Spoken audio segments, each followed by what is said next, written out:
জীবনটা আমার বাবা ছিলেন একজন সরকারি কর্মকর্তা। জি। আমার ছোটবেলাটা আমার জন্মস্থান খুলনাতে এবং আমি কিছুটা সময় খুলনাতেই মানুষ হই। জি। এরপরে বাবার চাকরির সূত্রে আমরা যশোরে আসি। আচ্ছা। যশোরে আমার জীবনের বেশিরভাগ সময় কাটে এবং ওখানেই আমার বিয়েটা হয়। আচ্ছা। তখন আমি ক্লাস 8-এ পড়ি। আচ্ছা। ওই সময় আমার বিয়ে হয়। বিয়ের পরেও আমি পড়াশোনাটা করে যাচ্ছিলাম। ক্লাস 8-এ পড়া অবস্থায় বিয়ে দিল কেন আপনাকে? আপনার বাবার অবস্থা কি ভালো ছিল না? আর্থিক অবস্থা? হ্যাঁ, বাবার অবস্থা ভালো ছিল, কিন্তু আসলে এখন তো বয়স হয়ে গেছে, তো কি বলবো, মানে তখন আর কি যেই বয়সটা আমার ছিল, তো যে কেউ দেখলে আর কি চোখে লাগতো মানুষের হয়তো। আচ্ছা আচ্ছা। তো আমার আব্বার এক ফ্রেন্ড, তার ভাইয়ের জন্যই সে আর কি আমাকে পছন্দ করে। তো আমার বাবা ওই সময় রাজি হয় না বিয়েটা দিতে, কিন্তু ধরেন সন্ধ্যা 7টা থেকে এই নিয়ে আমার বাবার সঙ্গে আর কি তর্কতর্কি হতে থাকে। আচ্ছা। যে এতটুকু মেয়ে আমি বিয়ে দিব না, আমার ফ্যামিলি থেকে এটা খারাপ চোখে দেখবে, বা আমার মেয়ে আমাকেও খারাপ বলবে, আমার মেয়েটাকেও খারাপ বলবে। আচ্ছা। তো এইভাবে আর কি করতে করতে অনেক, মানে রাত তখন ভোর 4টা বাজে, এই অবস্থায় চলতেছে। জি। তো এক পর্যায়ে আমার বাবার কোনো মতামত আর তারা অপেক্ষা করলো না, যে আমার ভাসুর এখন, জি। সে আর কি আমার কোনো মতামতে, মানে আমার বাবার কোনো মতামতের বা আমার আম্মার কোনো মতামতের মূল্যায়ন না করে সে নিজে গার্জেন হয়ে তার ভাইয়ের সাথে আমাকে বিয়ে দিলেন। কে দিল এটা? আমার ভাসুর। ভাসুর? মানে এটা তো কিভাবে সম্ভব? কারণ আপনার বাবা মা যদি রাজি না থাকেন তাহলে? না, এখন আমার বাবা দেখতেছে যে আমি এদেরকে ঘর থেকে বেরও করতে পারছি না, আবার এদেরকে হ্যাঁ বলতে পারছি না, না বলতেছি শুনতেছে না, আমি এখন কি করব? মানে সে তো একা। আচ্ছা। হ্যাঁ, সে তো একা, সে তো কোনো কিছুই আর কি এটা মানে ডিসিশনও নিতে পারছে না, সময় চাচ্ছে সময়ও দিচ্ছে না। আচ্ছা। তো যাই হোক, একরকম জোরের পরে আর কি বিয়েটা হয়। হ্যাঁ, ওকে। কিন্তু আমার এই ভাসুর যখন আমাকে, তখন আমি তাকে কাকা বলে ডাকতাম। আমাদের ফ্যামিলিতে সবাই তাকে বাবার বন্ধু হিসাবে আমরা তাকে শ্রদ্ধা করি। আর তার যে ভাইয়ের সঙ্গে আমার বিয়ে হয়েছিল, তাকে আমি কোনোদিনই দেখি নাই। আমাদের ফ্যামিলির কেউ তাকে কখনো দেখেনি। আচ্ছা। যাই হোক, বিয়েটা ওইভাবে হয়ে গেল। সে তখন খুলনাতে চাকরি করে। তো বিয়ে হয়ে যাওয়ার পরে সে আর কি খুলনাতে, আবার তখন ছুটি ছিল আপনার রবিবার থাকতো সাপ্তাহিক ছুটি। আচ্ছা। তো আমার বিয়েটা হলো রবিবারের দিনই, বিয়েটা হওয়ার পরে সোমবারের দিন সকালবেলায় সে আর কি খুলনাতে তার কর্মস্থলে চলে যায়। জি। এরপরে আর কি আমাদের সঙ্গে, তখন তো আর ফোন টোনের কোনো ব্যবস্থা ছিল না, তখন ওই চিঠিপত্রের মাধ্যমে যোগাযোগ। তো এইভাবে আর কি প্রায় 3 মাস পার হয়ে গেল। আমার বাবা আমাকে শ্বশুরবাড়িতে কিন্তু পাঠায়নি। জি। তো একটা সময় আমার শাশুড়ি খুব আফসোস করতে থাকে, আমার শ্বশুর ছিলেন না। শাশুড়ির অনেক আফসোসের পরে আমার বাবা আর কি আমাকে শ্বশুরবাড়িতে পাঠায়। আচ্ছা। শাশুড়িকে দেখার জন্যে। ওকে। তা আমি ওখানে যে 3-4 দিন থাকি, থাকার পরে আমি চলে আসি। আসার পরে আমার আব্বা বললেন যে আমার মেয়ের ম্যাট্রিক পাসটা না করা পর্যন্ত আমি কিন্তু দিব না মেয়েকে। আচ্ছা। এখন তোমরা ইচ্ছা করলে রাখতে পারো, না পারলে না রাখতে পারো। তো যাই হোক, আমি ওইভাবে আর কি বাবার বাড়িতে পড়াশুনো থাকি এবং পড়াশুনো করি। একটা পর্যায়ে বিয়ের 1 বছর যখন হয়ে গেল, তখন আমার হাজব্যান্ড বলল কি, যাবা, ও তো এখানে পড়াশুনো করে, আমি ওখানে মেসে থাকি, আমার কষ্ট হয়, তো আমি ওখানে একটা বাসা নিয়ে থাকি। আচ্ছা। আর পড়াশুনো আমি ওকে করাবো, আপনার যখন ইচ্ছা, আর ওরও যদি আগ্রহ থাকে তাহলে অবশ্যই আমি ওকে লেখাপড়াটা করাবো। এটা আপনার হাজবেন্ড বললো? এটা আমার হাজব্যান্ড বলল। কি নাম ছিল ওনার, ভদ্রলোকের? আমার হাজব্যান্ডের নাম ছিল রবিউল ইসলাম। আচ্ছা। ওকে। তো সেইভাবে আর কি সে আমি বাসা নিল, বাসা নিয়ে আমাকে নিয়ে আসলো। নিয়ে আসার পর আমি পড়াশুনো করতে থাকি। পরীক্ষার টাইমে আমি গিয়ে পরীক্ষাটা দিতাম খালি। জি। তো এই অবস্থায় চলতে থাকি। তখন আর কি আমি যখন ক্লাস 9 থেকে 10-এ উঠবো, 3-4 মাস আগে, তখন আমি কনসেপ্ট করি। ওকে। তো ওই অবস্থায় আর কি আমি খুব অসুস্থ থাকি। তো এই আমার তখন ট্রিটমেন্টও চলে, পড়াশোনারও একটু সমস্যা হয়। লাস্টে প্রায় 5-6 মাস পর্যন্ত আমি প্রচণ্ড কষ্ট, মানে বলতে কি, আমি 6টা মাস শুধু সেলাইনের উপরে ছিলাম। জি। খুবই কষ্ট করছে আর কি। তো যাই হোক, ওইভাবেই ক্লাস 10-এ উঠলাম। ফাইনাল পরীক্ষা দিয়ে ক্লাস 10-এ উঠলাম। ওঠার পরে টেস্ট সব পরীক্ষা দিলাম। এরপরে আমার বাচ্চা যখন হলো, তারপরে আমি পরীক্ষাটা দিলাম। তখন বাচ্চার বয়স আমার 2-2.5 মাস হবে, ছোট বাচ্চা। তো আমাদের সময় আবার 2 শিফটে পরীক্ষা হতো, বাংলা ইংলিশটা 2 শিফটে পরীক্ষা হতো। ছেলে হলো না মেয়ে হলো? ছেলে। ওকে। 2 শিফটে পরীক্ষা। তো আমি যখন ফার্স্ট আওয়ারে পরীক্ষা দিতাম, সেকেন্ড আওয়ারে 1 ঘন্টা টিফিন আওয়ার থাকতো। ওই সময় বাচ্চাটাকে নিয়ে আমার দেবর আর আমার বোন আমার কাছে নিয়ে যেত বাচ্চাটাকে। ও তখন বুকের দুধ খেত, আমি ওকে মানে খাইয়ে- বিষয়টা হচ্ছে সকালবেলা পরীক্ষা আর বিকেলবেলা পরীক্ষা, এর মাঝখানের সময়টা থেকে আপনি ব্রেস্ট ফিড করাতেন হ্যাঁ বাবুটাকে? হ্যাঁ হ্যাঁ ব্রেস্টফিড করাতাম। করানোর পরে তারপর ওকে খাইয়ে দিয়ে তারপরে আমি নিজে একটু টিফিন খেয়ে আবার সেকেন্ড হাফের পরীক্ষা দিতে বসি। এসএসসি ফাইনাল পরীক্ষা। জি। হুম। তো যাই হোক, এইভাবে পড়াশোনার পরে আমি যখন ওই পরীক্ষা আমার যেদিনকে শুরু হলো সেদিনকেই আমার হাজবেন্ড খুলনাতে বাড়িতে জায়গা কেনা ছিল, বাড়িতে কাজে হাত দিল। খুলনাতে? খুলনার কোথায় এটা? সোনাডাঙ্গা মেইন রোড, আচ্ছা, নিউ মার্কেটের কাছে। ওকে। তো বাড়িতে কাজে হাত দিল, আমি পরীক্ষা দিয়ে আমার ফাইনাল ম্যাট্রিক পরীক্ষা শেষ হওয়ার পরে আমি একবারে যে বাড়িতে উঠলাম। আচ্ছা, এবং বাচ্চাটা আমার ছোটবেলার থেকে ওখানেই মানুষ, ওকে। ওখানে পড়াশোনা বাড়িতে করে। মানে কি নিজ বাড়িতে? নিজের বাড়িতে। আচ্ছা, তো কত সালে আপনাদের এই বাড়িটা হলো আনুমানিক? আমার বাড়িটা হলো তখন হচ্ছে আপনার ইনকমপ্লিট অবস্থায় আমি উঠছি, কিন্তু এটা কমপ্লিট করতে 87 সাল ওকে, লাগছে। ঠিক আছে, বলেন তারপর। তারপরে যাই হোক, আমি ওইভাবে পড়াশোনা করতেছি। আমি কোনো পড়াশোনা যখন করে আমি বাড়িতে উঠলাম, ছেলেটাকে নিয়ে আমারও অনেক কষ্ট হয়ে যাচ্ছে। তো আমার হাজব্যান্ড কাজের লোক রেখে দিল, সব কিছু আমার সাংসারিক দিক থেকে আমি কোনো কষ্ট আমাকে করতে দেয়নি। তো ছেলেটা যখন একটু 3.5 বছর বয়স হলো তখন আমি ওকে, আমার পাশে একটা স্কুল আছে মিশনারি স্কুল, আমি ওখানে ওকে ভর্তি করলাম। আচ্ছা, তো ওখানে ভর্তি করে ওকে দিয়ে আসতাম নিয়ে আসতাম। তো এইভাবে একটা পর্যায়ে ও যখন ক্লাস 2-তে উঠলো তখন ওখানে ক্লাস 2 ফাইনাল পরীক্ষা হয়ে গেল। ক্লাস 3-তে আমি ওকে খুলনা জেলা স্কুলে ভর্তি করি। হুম, টেস্ট দেওয়া হলো, টেস্টে অ্যালাউ হলো, তারপরে আমি ওকে ওখানে ভর্তি করি। আমাদের জীবনটা খুব ভালোই কাটতেছিল আমার হাজবেন্ডকে নিয়ে। আমার তো অনেক সুখের একটা জীবন ছিল, যেটা আমি আসলে ভাষায় বলতে পারবো না। মানে আমার গায়ে একটু মানে কোনো রকম মানে একটু ব্যথা লাগলে মনে হতো যে তার জন্য কলিজাটা ছিঁড়ে গেল। খুব ভালোবাসতো আপনাকে? আমাকে প্রচণ্ড ভালোবাসতো। তা ছেলে নিয়ে কষ্ট করতাম দেখে সে আমাকে 2টা কাজের লোক রেখে দিছে, একটা রান্না করার জন্য, একটা ঘরের কাজকর্ম করার জন্য। আর আমার একটা সিকিউরিটি গার্ড ছিল, তার ডিউটি ছিল আমার বাচ্চাটাকে বিকালে বিকালে একটু ঘুরতে নিয়ে যাবে। নিউ মার্কেটের সাইডে, তো নিউ মার্কেটের আশেপাশে ঘুরতে নিয়ে যাবে। তো এইভাবেই আর কি বাচ্চাটাকে মানুষ করলাম, বড় করলাম। আমার লাইফের সব কিছুই এখন ও হয়ে গেল, আমার তো আর কিছু নাই। আর একটা জিনিস ছিল কি, আমার হাজব্যান্ডের একটা জিনিস, আমি ঘরে বসে থাকাটা সেও খুব পছন্দ করতো না। আচ্ছা, মানে আমি একটু বাইরে, সে কোথাও গেলেই বলে কি, চলো না আমার সাথে ঘুরে এসো, চলো, ঘরে বসে বসে কি করবা, ঘরে বসে থাকলে চিন্তা করবা, এটা করবা এটা করবা। আর ছেলে নিচে খেলা করতেছে, আচ্ছা করুক না, সিকিউরিটি আছে তো দেখতেছে। জি। তো এইভাবে আর কি আমাদের লাইফটা খুব ভালো, খুব সুন্দরভাবে আমাদের একটা জীবন কাটতেছিল। তো এর ভিতরে আমার হাজব্যান্ডের কিছু এদিক ওদিক ট্রান্সফার হলো, যেমন বরিশালে হলো, যশোরে হলো। আমার বাবা কিন্তু ওই সময় যশোরেই আছেন আর কি। তো যাই হোক, ছেলে এইভাবে তো চলতেছে। আমি খুলনাতে থাকি, পরে উনি ট্রান্সফার নিয়ে ঢাকাতে চলে আসলেন 96 সালে। জি। তো ঢাকাতে উনি যখন চলে আসলেন তখন আমি খুলনাতে থাকি। ছেলে তখন আমার এসএসসি পরীক্ষা দিল। আচ্ছা, এবং যশোর বোর্ডের ভিতরে সে 72 জন স্ট্যান্ড করছে, তার ভিতরে সে একজন। 72 জন তো স্ট্যান্ড করার কোনো সুযোগ নেই, কারণ আমি যদি 20 জন স্ট্যান্ড করে। না, ওখানে গোল্ডেন সিস্টেম আসছে। তো গোল্ডেন কত সিস্টেম, সালের পরীক্ষার কথা বলছেন আপনি? আমি এটা বলছি আপনার 1 সালের কথা। 2001 সালে? জি। ঠিক আছে, যাই হোক, আপনার ছেলে খুব ভালো রেজাল্ট করেছে। হ্যাঁ হ্যাঁ, খুব ভালো রেজাল্ট করছে। তখন ওর বাবার ইচ্ছা হলো কি যে ঢাকাতে নিয়ে এসে সে পড়াশুনো করাবে এবং আমাকেও নিয়ে আসবে। আচ্ছা, তা আমার আবার ঢাকা শহরে বসবাসের জন্য আমার কিন্তু আসলে পছন্দ না। আমাদের খুলনাতে আমরা যতটা আরামে বসবাস করি বা আমরা যতটা ভালোভাবে থাকতে পারি, ঢাকার মানুষের জীবন মানে আমার কাছে খুব কঠিন মনে হয়। এটা কি আপনি আগে থেকেই জানতেন নাকি আসার পরে? না, আমি আগে থেকেই জানতাম। কিভাবে যেহেতু জানতেন? আমার ভাই বোনরা আছে, আমি ও আসতাম, আচ্ছা আসা আচ্ছা, যাওয়া না করি। এটা আপনি একদম 100% সত্যি কথা বলেছেন। বিশেষ করে শহরতলি এলাকায় যারা বড় হয়েছে তারা ঢাকা শহরে এসে মানিয়ে নেওয়া খুব কঠিন। এবং এটাও আবার সত্য যে 2, 4, 10, 15 বছর যখন ঢাকা শহরে মানুষ অভ্যস্ত হয়ে যায়, তখন ঢাকা শহরের মানুষ আবার অন্য জেলায় গিয়ে থাকা সেটাও খুব কঠিন কঠিন হয়ে যায়। হ্যাঁ হ্যাঁ হ্যাঁ।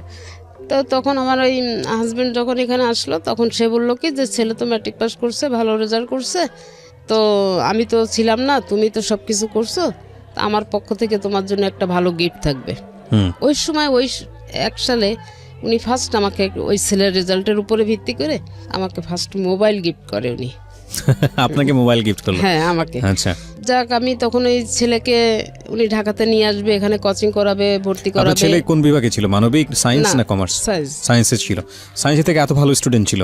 হ্যাঁ, খুবই ভালো স্টুডেন্ট। ওকে।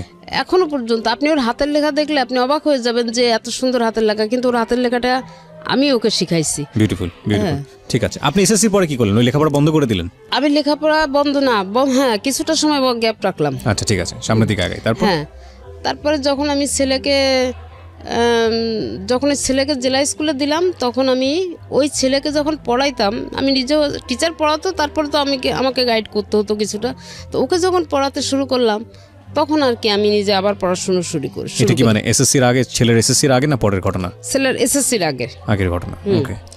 আমি আবার পড়াশোনা শুরু করি এবং আমি ওই সময় আবার যাই হোক আমি পরবর্তীতে আর কি এটা আবার আমি এসএসসি পরীক্ষা দেই। এসএসসি দেন নাকি এইচএসসি? এসএসসি দিই। ওই ম্যাট্রিক তো আপনি পাস করলেন? হ্যাঁ হ্যাঁ হ্যাঁ। তারপর আবার দিলেন? আবার দিলাম এই কারণে, আমার ভাসুর ছিলেন কলেজের প্রফেসর, তো তা বললো দেখো যে মানুষের ভবিষ্যৎ তো কিছু বলা যায় না, যদি পরবর্তীতে ও চাকরিতে বাকরি কিছু করতে চায়, তো ওর যে এই গ্যাপটা, এই গ্যাপের জন্য দেখা যাবে যে ওর চাকরিতে অনেক সমস্যা হতে পারে বা নাও হতে পারে চাকরি। আচ্ছা।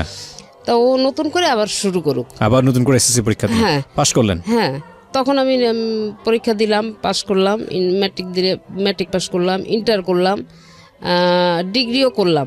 তারপরে আমার ছেলে ম্যাট্রিক পাস করলো। আচ্ছা, ম্যাট্রিক পাস করলো। হ্যাঁ, আমরা যে গল্পে ছিলাম, যেখানটায় ছিলাম, যে আপনি ঢাকায় আসার কথা বলছিলেন আপনার জামাই। হ্যাঁ, তারপরে যখন ঢাকাতে চলে আসা হলো, এখানে কোচিং করার পরে ছেলে রাইফেলস পাবলিকে পরীক্ষা দিল, ভর্তি পরীক্ষা দিল, ওখানে টিকে গেল।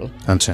তো টিকে যাওয়ার পরে ওর বাবা ওকে ওখানেই ভর্তি করলো এবং তখন আমাকে বললো যে এরকম ছেলে তো চান্স পেয়ে গেছে, তুমি ওখানে একা একা কি করবে, তুমি চলে আসো।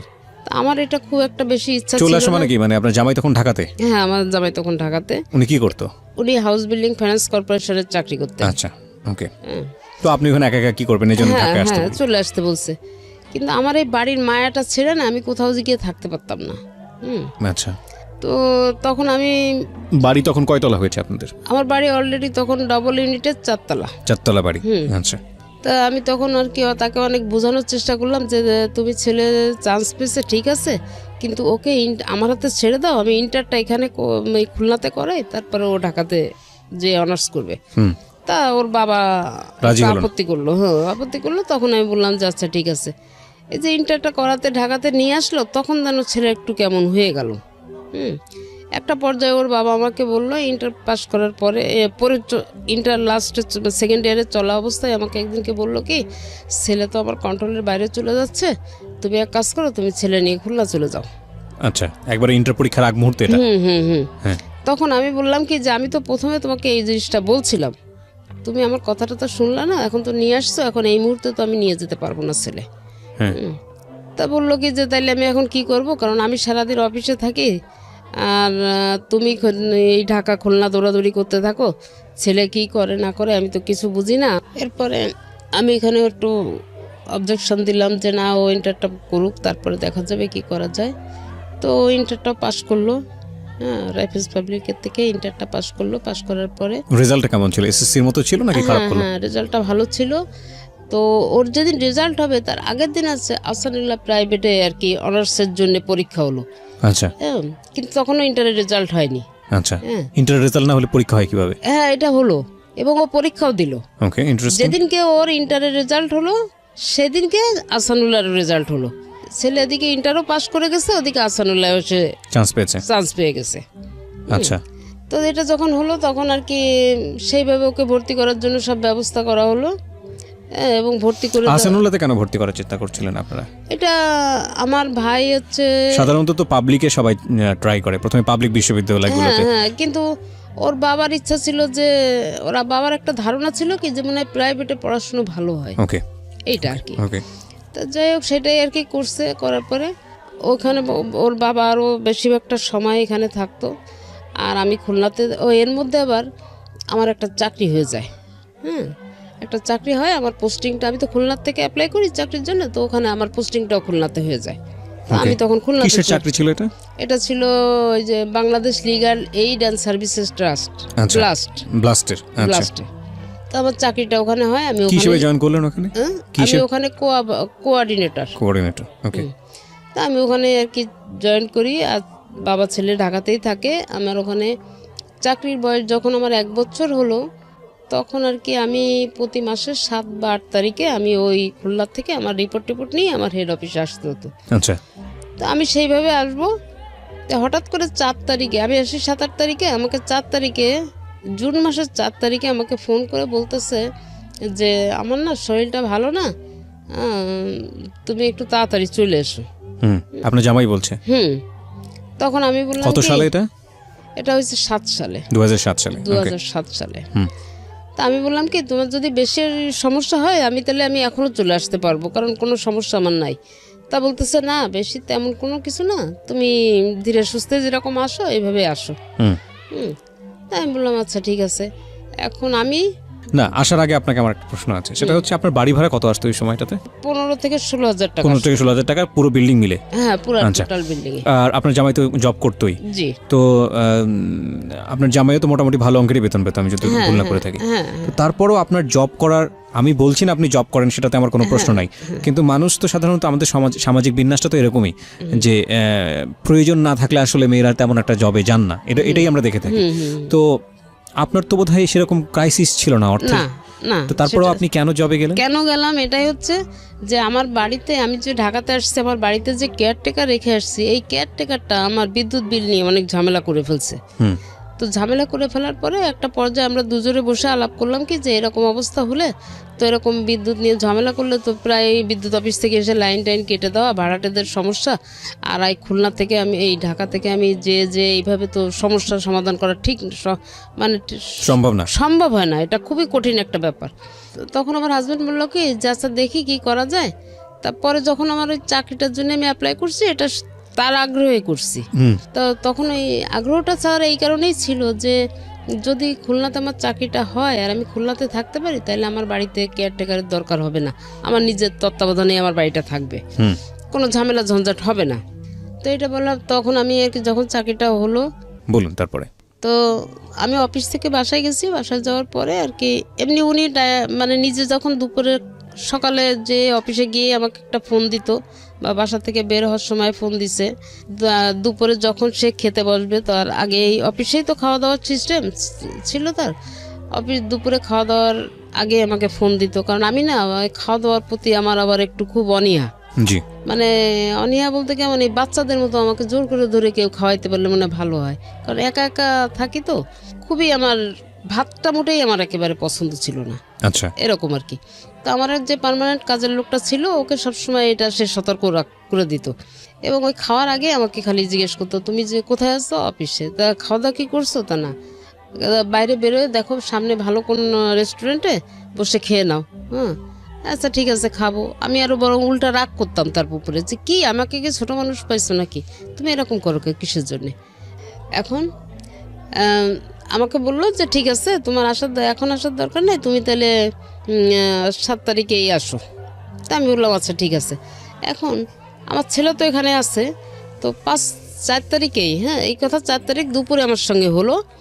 দুপুরে আমি যখন অফিস থেকে বাসায় আসছি, বাসায় এসে তখন তো মোবাইলে কার্ড সিস্টেম, আমি বাসায় এসে রেস্ট নিয়ে আমি মোবাইলের দোকানে যেয়ে আমি কার্ড কিনতে গেছি। তখন আমাকে আমার ছেলে ফোন দিয়ে বলতেছে আব্বুকে নিয়ে আমি একটু শ্যামলীতে আসছিলাম, এই সংসদ ভবনেই থাকতো আর কি। তা বলছে যে আব্বুকে নিয়ে আমি শ্যামলীতে আসতেছিলাম, তো এই সময় আর কি আব্বু একটু কাশি দিল, বুকে ব্যথা করতেছে। আচ্ছা। তো বুকে ব্যথা করলে আমি সাথে সাথে সরোয়ার দিদি নিয়ে ডাক্তার দেখালাম। তো তুমি যদি কি হয় আমি তোমাকে জানালে তুমি রওনা দিও। আচ্ছা। তাই আমি বললাম আচ্ছা ঠিক আছে। তো এর মধ্যে আর কি 10-15 মিনিট পরে ছেলে আবার ফোন ব্যাক করলো। ফোন ব্যাক করার পরে আমি বলছি কি ব্যাপার। তো বলছে আম্মু ডাক্তারের কাছে নিলাম, ডাক্তার যখন আব্বুকে দেখে কি করলো, আমাকে তো ভিতরে ঢুকতে দেয়নি, তো দেখলাম যে একটা হুইল চেয়ারে আব্বু সেন্সলেস অবস্থায় উপরে নিয়ে গেল। তারপরে 10-15 মিনিট পরে ছেলে আমাকে আবার ফোন দিল, দিয়ে বলতেছে আম্মু আব্বুর অবস্থা বোধহয় ভালো না, আমাকে ডাক্তার বললো 2টো ইঞ্জেকশন এনে দিতে। তো আমি 2টো ইঞ্জেকশন এনে দিছি, আব্বার বুকের ওখানে ইঞ্জেকশন 2টা পুশ করছে, আর আব্বাকে ক্যাবিনে দেওয়া হয়েছে, কোনো সেন্স নাই, তুমি রওনা দাও। তো ওই মুহূর্তে আমি আর কি সাথে সাথে আমি টিকিট করে আমি 9:15 আগে কোনো গাড়ি পাই না। তো আমি বাসা থেকে যে আমার কাজের মেয়েটা আমাকে গুছাই দিল, আমি রেডি হয়ে স্ট্যান্ডে আসলাম, গাড়িতে উঠবো, আমার ব্যাগ দেওয়া হয়ে গেছে, আমি উঠবো। জি। ঠিক সেই মুহূর্তে আমার ভাসুরের ছেলে, তারাও ঢাকাতেই থাকে, ও ফোন করে আমাকে বলল যে চাচি কোথায় আছেন? তাই আমি বললাম আমি গাড়িতে উঠতেছি। বললো আপনার আসার দরকার নাই, চাচা মারা গেছে। শুধু এই কথাটুকু শোনার পরে আমি আর কিছু বলতে পারি না। তো একেবারে সুস্থ একটা মানুষ ছিলেন, হঠাৎ করে হার্ট অ্যাটাক করেছে। হ্যাঁ, একদম হঠাৎ করে, মানে আসরের নামাজ পড়ে বাসা থেকে বের হয়েছে, উনি শেভ করবে, করে বাসায় গিয়ে মাগরিবের নামাজ পড়বে, আচ্ছা। এই ছিল তার টার্গেট। কিন্তু ওই যে আসরের নামাজটা পড়ে আসছে আর মাগরিবের আজানটা দিছে, সে আমরা কষ্ট পাচ্ছি, নিশ্চয়ই কষ্ট পাওয়ার মতোই বিষয়, প্রতিটা মৃত্যুই আমাদেরকে কষ্ট দেয়, কিন্তু জীবন যেরকম সত্য, মৃত্যু সেরকম শাশ্বত সত্য। একটা অদ্ভুত বিষয় হচ্ছে যে প্রকৃতিতে যার প্রাণ আছে তার মৃত্যু ঘটবেই, এটা খুব স্বাভাবিক।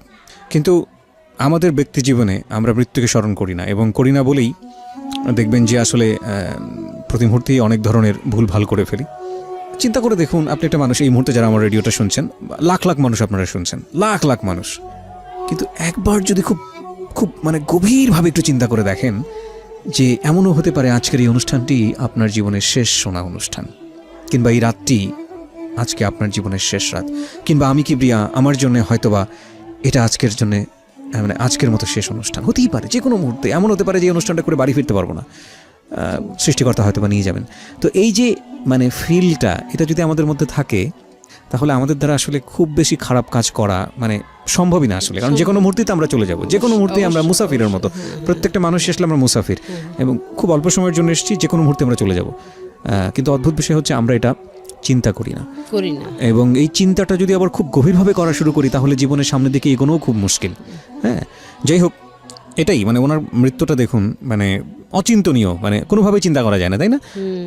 মানে শেভ করে জাস্ট মাগরিবের নামাজ পড়বে, এই তার আগ মুহূর্তে, নামাজের আগেই তার আগে আল্লাহ। এবং সে কাজের বুয়াকে বলছে যে আমি গোসল করে আম খেয়েছে, আম খেয়ে বলছে যে আমি যাচ্ছি, আমি এসে আম খাবো, তুমি কেটে রেখে চলে যাও। আম খাওয়ার সুযোগটাও তার হয়নি। না, এই হচ্ছে পৃথিবী, খুব অল্প কিছু দিনের জন্য। তারপরও কত কলহ, কত অন্তর্দ্বন্দ্ব, কত ঝামেলা, কত রেষারেষি। আর একটা গুণ, তার অনেক গুণই ছিল, তার ভিতরে সবচেয়ে বড় যে গুণটা, আমি বিয়ের পর থেকে তাকে পারতপক্ষে কোনোদিন আমি খুব কম সময় কাজা নামাজ পড়তে দেখছি, কখন নামাজ সে কিন্তু করেনি। মাশাআল্লাহ। এমনকি যদি সে আমাকে বাইক নিয়ে বেরোতো, আমাদের মানে আমরা দুজনেই বাইকে বেরোতাম, এমনকি যদি সে বাইকে আজানে হলে আমাকে কোথাও একটু দাঁড় করায় রেখে বাইক সে মসজিদে ঢুকছে, আমি কিন্তু বেরোয় আসার পরে চিল্লাচিল্লি করতাম যে এটা কোন ধরনের অবস্থা। ঢাকা শহরেও তুমি আমাকে এরকম করো, বাইক শুদ্ধ রাস্তার পাশে দাঁড় করায় দিয়ে তুমি নামাজ পড়তে গেছো, কারণ বাইরে বাসায় গিয়ে কি পড়তে পারতো না? খুব ভালো একটা প্রসঙ্গ নিয়ে আসছেন। আমি নিজেও বাইক চালাই, নিজেরও দু একটা অভিজ্ঞতা আছে এরকম। আমি একটু জাস্ট সবাইকে একটু বলতে চাই, বিশেষ করে অনেকেই আছেন এতে হয়তো মনক্ষুণ্ণ হন, বিশেষ করে স্ত্রীরা হয়তো মনক্ষুণ্ণ হন, কিন্তু আমার মনে হয় বাইরে থেকে আপনাদের জন্য দুটো উপলব্ধির একটা ব্যাপার আছে। একটা হচ্ছে যে হাজব্যান্ড নামাজ পড়ছেন, আপনি পড়ছেন না, সেটা বড় কথা না, আপনার নিজেরও পড়া উচিত, সে একটা উপলব্ধি যদি আপনি ধর্মকর্ম মানেন। আরেকটা যেটা হচ্ছে, কেউ যদি করেন এরকম, আপনার জন্য হয়তো একটু অসুবিধাজনক হতে পারে, কিন্তু এটা কিন্তু আপনার সোয়াব হবে, আপনি তাকে সুযোগ দিচ্ছেন, একটু ধৈর্য ধরে অপেক্ষা করা উচিত। হ্যাঁ, সুতরাং আর যদি বেশি চাপ দেন, তাহলে ওই যে লোকটি নামাজ পড়তে যাচ্ছে, সে কিন্তু নামাজের মধ্যেও কনসেন্ট্রেট করতে পারবে না, ভাববে যে বাইরে কিনা কি হলো, বের হওয়ার পরে হয়তো বকাঝকা শুনতে হবে। এটা করা উচিত না, এটা গুনাহের ভাগীদার হয়ে যায় অনেকেই। তবে আরেকটা জিনিস তার ছিল, সে কোরআন শরীফ পড়তে পারতো না, আর আমি এটা পারি। জি। তো সে ওই যে আমপারা বলে, যেটা কোরআন শরীফ পড়ার আগে প্রথম যেটা আমাদের শেখার জন্য ওই বইটা সে কিনে আমার কাছে অনেক সময় বসতো পড়তে। আচ্ছা, যখন একটু যুক্ত অক্ষর আসতো বা একটু কঠিন শব্দ আসতো, বলতো এটা বাদ দিয়েই পড়ি। হ্যাঁ, আচ্ছা। তো আমি বলতাম কি, তাহলে তো তোমার এই ওয়ার্ড মানে এইটা তো ভুল হয়ে যাবে, অর্থটা তো ভুল হয়ে যাবে, ওইটা করলে তো হবে না, তোমাকে এটা পড়তে হবে। তো সে চেষ্টা করতো আর কি আমার কাছে বসে এটা পড়ার জন্য। কোরআন শরীফটা আসলে যারা পড়েন তারা তো বিশেষ সওয়াবের অধিকারী হন। আর আরেকটা বিষয় যেটা হচ্ছে বুঝে পড়া উচিত, যেই হ্যাঁ, পড়ছেন অবশ্যই এটা অবশ্যই কোরআন বুঝে পড়ে। শরীফটা, আমাদের হ্যাঁ। কিন্তু একটা রেওয়াজ আছে, আমরা দেখবো যে সকালবেলা উঠে সবাই কোরআন শরীফ তেলাওয়াত করছেন। হ্যাঁ। তেলাওয়াতে তো একটা সওয়াব আছেন, কিন্তু যদি বুঝে পড়া যায় এবং সেটা যদি ব্যক্তি জীবনে আরো আমল করে বেশি- সেটা অনেক বেশি আরো উপকারী। ভালো, হ্যাঁ। জি, তো আপনি যে প্রসঙ্গে ছিলেন যে আপনি যেটা বলছিলেন যে উনি মারা গেলেন হঠাৎ করে এবং আপনি তখন বাসে ওঠার আগ মুহূর্তে এই ঘটনাটা, এবং তারপরে আপনি জানেন না যে আপনার কি হয়েছে। না, সেন্সটা যখন ফিরলো তখন কি অবস্থায় দেখছেন? বাকি সেন্সটা যখন ফিরলো এর মধ্যে সম্ভবত আমার যে ভাড়াটিয়ার আছে এদের সঙ্গে তো আমি খুবই ক্লোজ। জি তো সম্ভবত আমার ছেলে বোধহয় ফোন করে তাদেরকে কিছু জানাই দিছিল। জি তো আমি যখন ওইখানে ফোনে কথা বলতেছি তখন আমি দেখি যে আমার বিল্ডিংয়ের লোকজনগুলা সব 7টা ফ্যামিলি, তো 7টা ফ্যামিলি দেখি যে এরা সব রিক্সা ভরে আসতেছে। আমি ওদের দিকে তাকায় আছি আর ফোনে কথা বলতেছি। এরপর আমি আর কিন্তু ওই খবরটা শোনার পরে আমি আর কিছু বলতে পারি না, আমার হাত থেকে ফোন টোন সব ছুটে গেল। তো যাই হোক, ওরা দেখি যে পরবর্তীতে যখন আমার সেন্স আসছে তখন আমি দেখি যে আমি আমার বাসাতে আমি খাটের উপরে আমাকে শোয়ায় রাখা হয়েছে। কত সালের ঘটনা এটা? এটা 7 সালের জুন মাসের 4 তারিখের। আচ্ছা, 2007 সালের জুন মাস। হ্যাঁ, তো ওইভাবে আর কি রাতটা ওখানে বাড়িতে আমার বাড়িতে আমি কাটাই। এদিকে আমার ভাই বোন যারা আছে তারা সবাই মিলে, ছেলে সহ ভাই বোন সবাই মিলে তার ডেড বডি গ্রামের বাড়ি আমার যশোরের শ্বশুর বাড়ি ওখানে নিয়ে যায়। আপনি কি ওই সময় জাননি? আমি রাতে যাইনি, আমি ভোরবেলা উঠে, মানে এরা তো ঢাকা থেকে লাশ নিয়ে যাবে, আমাকে ছেলে বললো কি তুমি ভোরে আসো। রওনা দিও। হুম। আচ্ছা, আর ওর ফ্রেন্ডদেরকে বলে রাখছে যে এরকম তোরা মাইক্রো ভাড়া করে আম্মুকে গাড়িতে উঠাই দিস, আর সাথে কে কে আসতে চায় তাদেরকে দিয়ে মোটামুটি গাড়িটা হুম, রওনা করে দিস, আমি এখান থেকে আম্মুকে নামাই নিব। জি।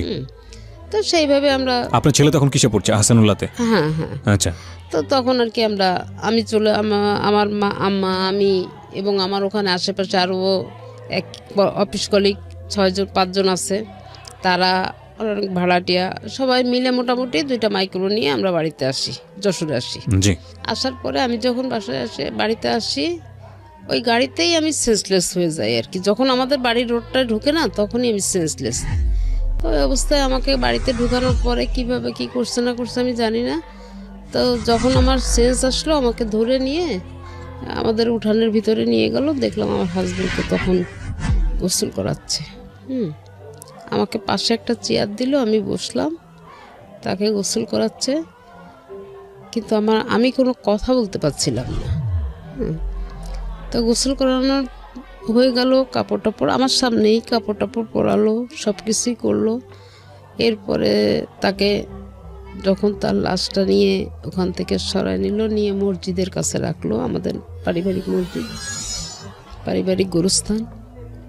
তো মসজিদের কাছে যখন রাখছে তখন প্রচণ্ড একটা ঝড় আসলো, কোনো বৃষ্টি না, এত পরিমাণ একটা বাতাস আসলো যে কেমন যেন তোলপাড় হয়ে গেল, মানে 2-5 মিনিটের ভিতরে। তখন এই খাটিয়াটাকে মসজিদের ভিতরে নিয়ে রাখছে। তারপরে যখন ঝড়টা কমলো তখন তাকে বাইরে নিয়ে আসা হলো জানাজার জন্যে। তা আমাকে নাকি ওখানে নিয়ে গেছিল তাকে দেখানোর জন্যে, কিন্তু আমি দেখতে পারি নাই, মানে আমার সেন্স ছিল না। বুঝতে পেরেছি, মানে হ্যাঁ, আমি দেখতে পারি নাই। তো ওই অবস্থায় আমাকে ওখানে একটু রাখলো, কিছুক্ষণ পরে আমাকে আবার ঘরে নিয়ে আসা হলো। পরে জানাজা হলো, মাটি হলো, সব কিছুই হয়ে গেল। এরপরে 3 দিন পরে আমি বাড়িতে সব মিলাটিলাত দিয়ে আমরা সুস্থভাবে আমি খুলনাতে আবার ফিরে আসি। যেদিন আমি খুলনাতে ফিরে আসি ওই দিনকে রাতে আমার stroke। ফিরে আসার ব্রেন স্ট্রোক? না, মাইন্ড স্ট্রোক করে। আচ্ছা, মাইল্ড স্ট্রোক যেটাই হোক না কেন ব্রেন ছিল। হ্যাঁ, স্ট্রোক করে। তো রাত 12টার পরে ঘটনা ঘটে। তো আমার একটা ভাড়াটিয়া ছিল অল্প বয়সী, তো ছেলেটা ও আবার আমাদের ওখানের একটা ক্লিনিকের চাকরি করে। জি। ও তাড়াতাড়ি করলো কি, ওইটা হচ্ছে গিয়ে অ্যাম্বুলেন্স খবর দিয়ে আমাকে সাথে সাথে হার্টের একটা ডাক্তার ওনার ক্লিনিকে নিয়ে গেল। জি। নিয়ে ওখানে 2 দিন রাখা হলো। রাখার পরে আমি যখন একটু সুস্থ হয়ে কথা বলতে পারছি তখন খালি একটা কথাই বললাম যে আমাকে বাসায় নিয়ে চলো, আমি এখানে থাকবো না, আমাকে বাসায় নিয়ে চলো। মানে আমি বাসায় আসার জন্য খুব অস্থির। জি। তখন আমাকে বাসায় নিয়ে আসলো। এই আস্তে আস্তে আস্তে আস্তে আমি চাকরিটাও ছেড়ে দিলাম। আমি কিন্তু ওই মুহূর্তেই চাকরিটা ছেড়ে দিলাম। চাকরিটা ছেড়ে দিয়ে আমি ওইভাবেই আসি। মানে আমি যেন কেমন একটা হয়ে যাচ্ছি তখন থেকে। আচ্ছা, আমার ভিতরে আস্তে আস্তে পরিবর্তনটা আসতে শুরু করে, এবং পরিবর্তনটা আসতে আসতে তখন আমি দেখি কি যে আমার ছেলেটাও যেন কেমন হয়ে যাচ্ছে। তখন চিন্তা করলাম যে আমি তো গেলাম, ছেলেটাও নষ্ট হয়ে যাচ্ছে, নষ্ট হয়ে যাবে। এইভাবে ঘরের ভিতরে সারাদিন দরজা আটকাই দিয়ে যে খাওয়া নেই দাওয়া নেই পড়ে আছে খুলনাতেই। তা আমার আম্মাকে বললাম যে মা তুমি আসো আমার কাছে, নাহলে তো আমি পাচ্ছি না। তা আম্মা আমার কাছে অনেক দিন ছিল আর কি। তো থাকার পরে যাই হোক ওই রান্না বান্না করতো বা ছেলেটাকে একটু খাওয়াইতো, আমাকে ওরকম খাওয়ার কথা বললে আমি চিলাচিলি করে উঠতাম। তো এইভাবে আর কি আমাদের মোটামুটি যাচ্ছে। তখন আর কি ওই যে আমার 3 তলা ভাড়াটি আছে, জি, এই হচ্ছে ওই 3 তলাতে থাকে। তখন আর কি ওই ছেলের ওই অবস্থা দেখে আমাকে একদিনকে বলতেছে, আচ্ছা ছেলেটা এই অবস্থা, ছেলেটার তো আসলে পাগল টাগল হয়ে যাবে, তো ওকে একটা কাজ কামে তো দিতে পারতেন। তাই আমি বললাম ভাই আমার এখন ওই ধরনের মন মানসিকতা নাই যে আমি ওকে কাজে দিব, এখন আমি নিজেই চলতে পারছি না, তো আর একটু সুস্থ হই তারপরে দেখি চিন্তা ভাবনা করব। আচ্ছা, তখন ওই মুহূর্তে উনি বলতেছে আমার অফিসের ম্যানেজারটা চলে গেছে, তা আমার অফিসে কেউ একটু কাজ করবে। আমি বললাম যে ঠিক আছে আপনি ওর সাথে একটু কথা বলেন। তখন আর কি ওকে ডাক দিলাম, ও আসার পরে ওর সঙ্গে কথা বললো। তো ও বললো ঠিক আছে কাকু, আমি আপনার অফিসের যে কয়দিনের সমস্যা আমি করে দেই। না কিন্তু ওর তো লেখাপড়া করার কথা তখন। কিন্তু ও লেখাপড়া ছেড়ে দিল, বাবার মৃত্যুর পর লেখাপড়া ছেড়ে দিল। এটা তো একবারেই মানে আমার কাছে বেমানান ঠেকছে। এত ভালো স্টুডেন্ট হঠাৎ করে লেখাপড়া কেন ছেড়ে দেবে? তখন আমি ওই তো এই যে কাজের ভিতরে তখন আমি ওকে বুঝাতে লাগলাম যে তুমি না আর যাই করো তুমি লেখাপড়াটা করো। তো অনেক ওই গ্যাপ দিল, মানে একটু গ্যাপ গেল, গ্যাপ যাওয়ার পরে অনেক বুঝাতে বুঝাতে তখন ও আবার আমাকে উল্টা বুঝাতে লাগলো। কি বুঝাতো? সবাইকে দিয়ে সবকিছু হয় না।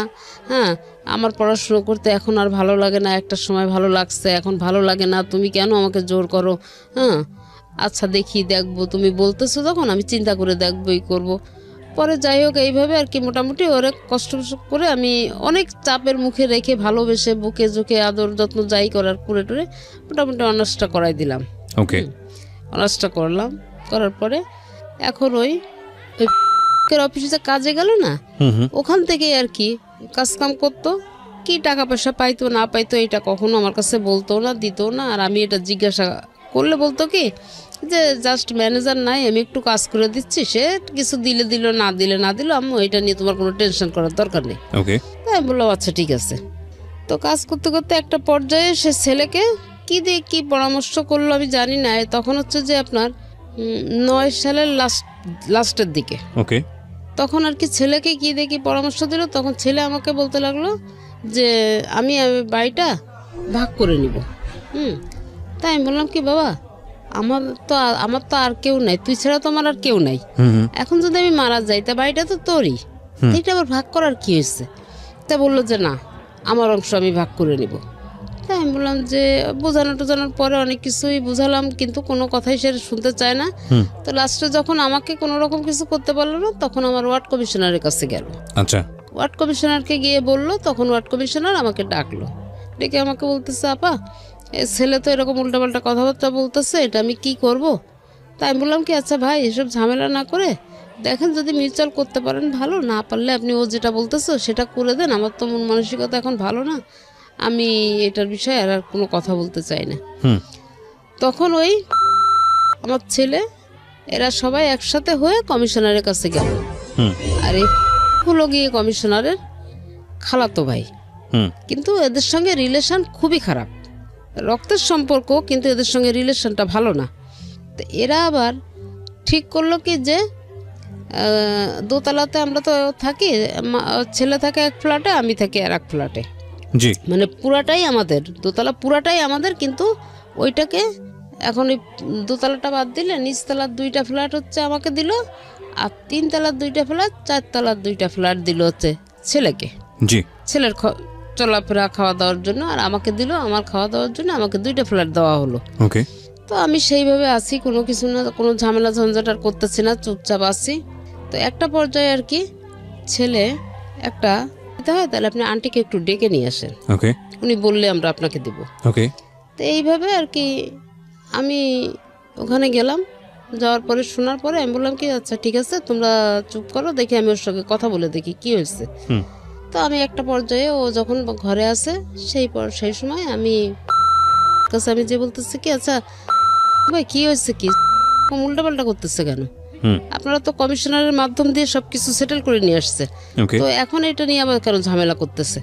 তা বলতেছে কি যে এখন সেটা কি করে বলবো, এখন সে পুরা তার বাড়ির তো বেশি অংশ তার হিসাবে তো আপনি একটা ফ্ল্যাট পান, 7টা ফ্ল্যাট তো তার, তা আপনি এখন যদি সেটা জোর করে রাখতে চান ধরতে চান তাহলে তো আপনার এটা ঝামেলা হবেই। তাই আমি বললাম এটা তো বিষয় না, বিষয়টা হচ্ছে আপনারা কমিশনারকে দিয়ে করাইছেন বিচারটা, আমি কিন্তু করি নাই, জি। তো এখন আপনারা কেন সেটা নিয়ে ঝামেলা করছেন। তো এক পর্যায়ে ওনার কাছ থেকে শোনার পরে ওনার কথাবার্তার ভাবভঙ্গি আমার কাছে ভালো লাগেনি, না লাগাতে আমি এসে ছেলের ঘরে ঢুকলাম।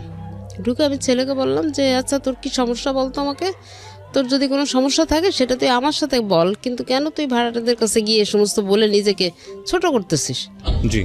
তো বলার সাথে সাথে ও আমাকে বলতে আমাকে একদম ডাইরেক্ট একদম এইভাবে ওরকম খাটে বসা, আমি এরকম দাঁড়ানোর সামনে, তো এই কথাটা বলার সাথে সাথে আমাকে বলতেছে কি তুই আমার ঘরে ঢুকছিস কি জন্যে, তুই আমার ঘর থেকে বের হ। তাই আমি বললাম কি হ্যাঁ আমি তোর ঘরে থাকতে আসিনি, আমি তোর ঘর থেকে বের হব, কিন্তু আমার প্রশ্নটার উত্তর দিয়ে দে, আমি চলে যাচ্ছি। তা বলতেছে আমি যদি তোর প্রশ্নের উত্তর না দিই তুই আমার কি করবি।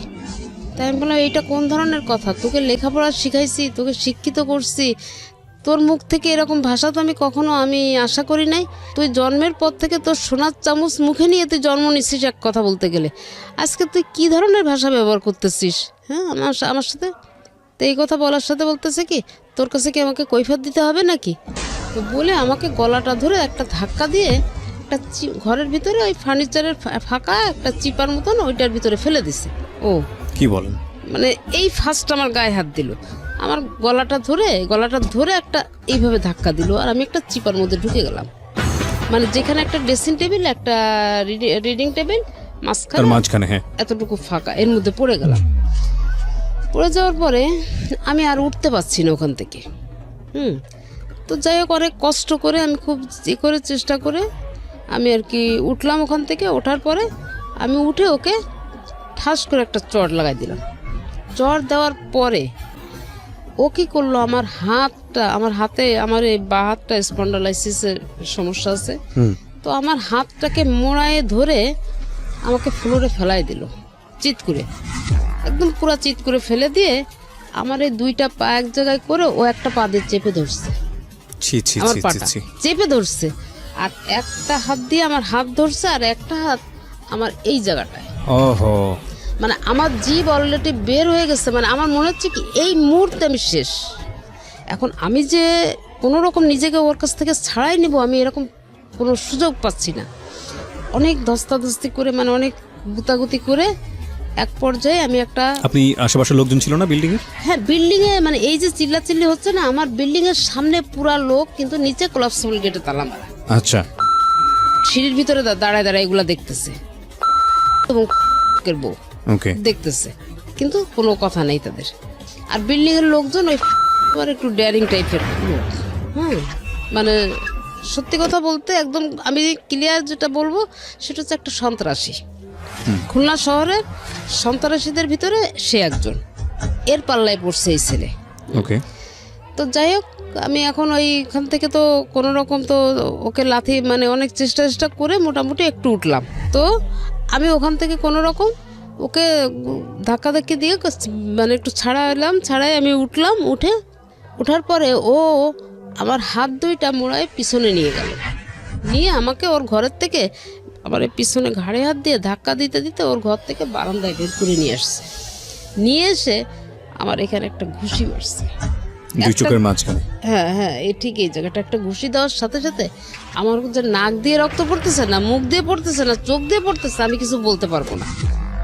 লোকজন রাস্তায় সব জমা হয়ে আছে, সবাই দেখতেছে। মানে সে দৃশ্য, মানে আমি সেই মুহূর্তে আমার খুব মানে অবস্থা খুবই খারাপ ছিল, কিন্তু আজকে না এসব কথা বলতে আমার চোখে কখনো পানি আসে না। এক্স্যাক্টলি, আমি সেটাই চিন্তা করছিলাম যে আপনার পানি আসে না, আমার চোখে পানি আসছে না। আমি মাফ করবেন, আমি একটু ইন্টারাপ্ট করছি আপনাকে। পৃথিবীর সবচাইতে দুর্ভাগা সন্তানের কথা আমি এই মুহূর্তে শুনছি। আমার শুধু এতটুকুই বলার আছে, আমি ডেফিনেটলি শিওর যে হয়তো আপনি অনুষ্ঠানটা শুনছেন।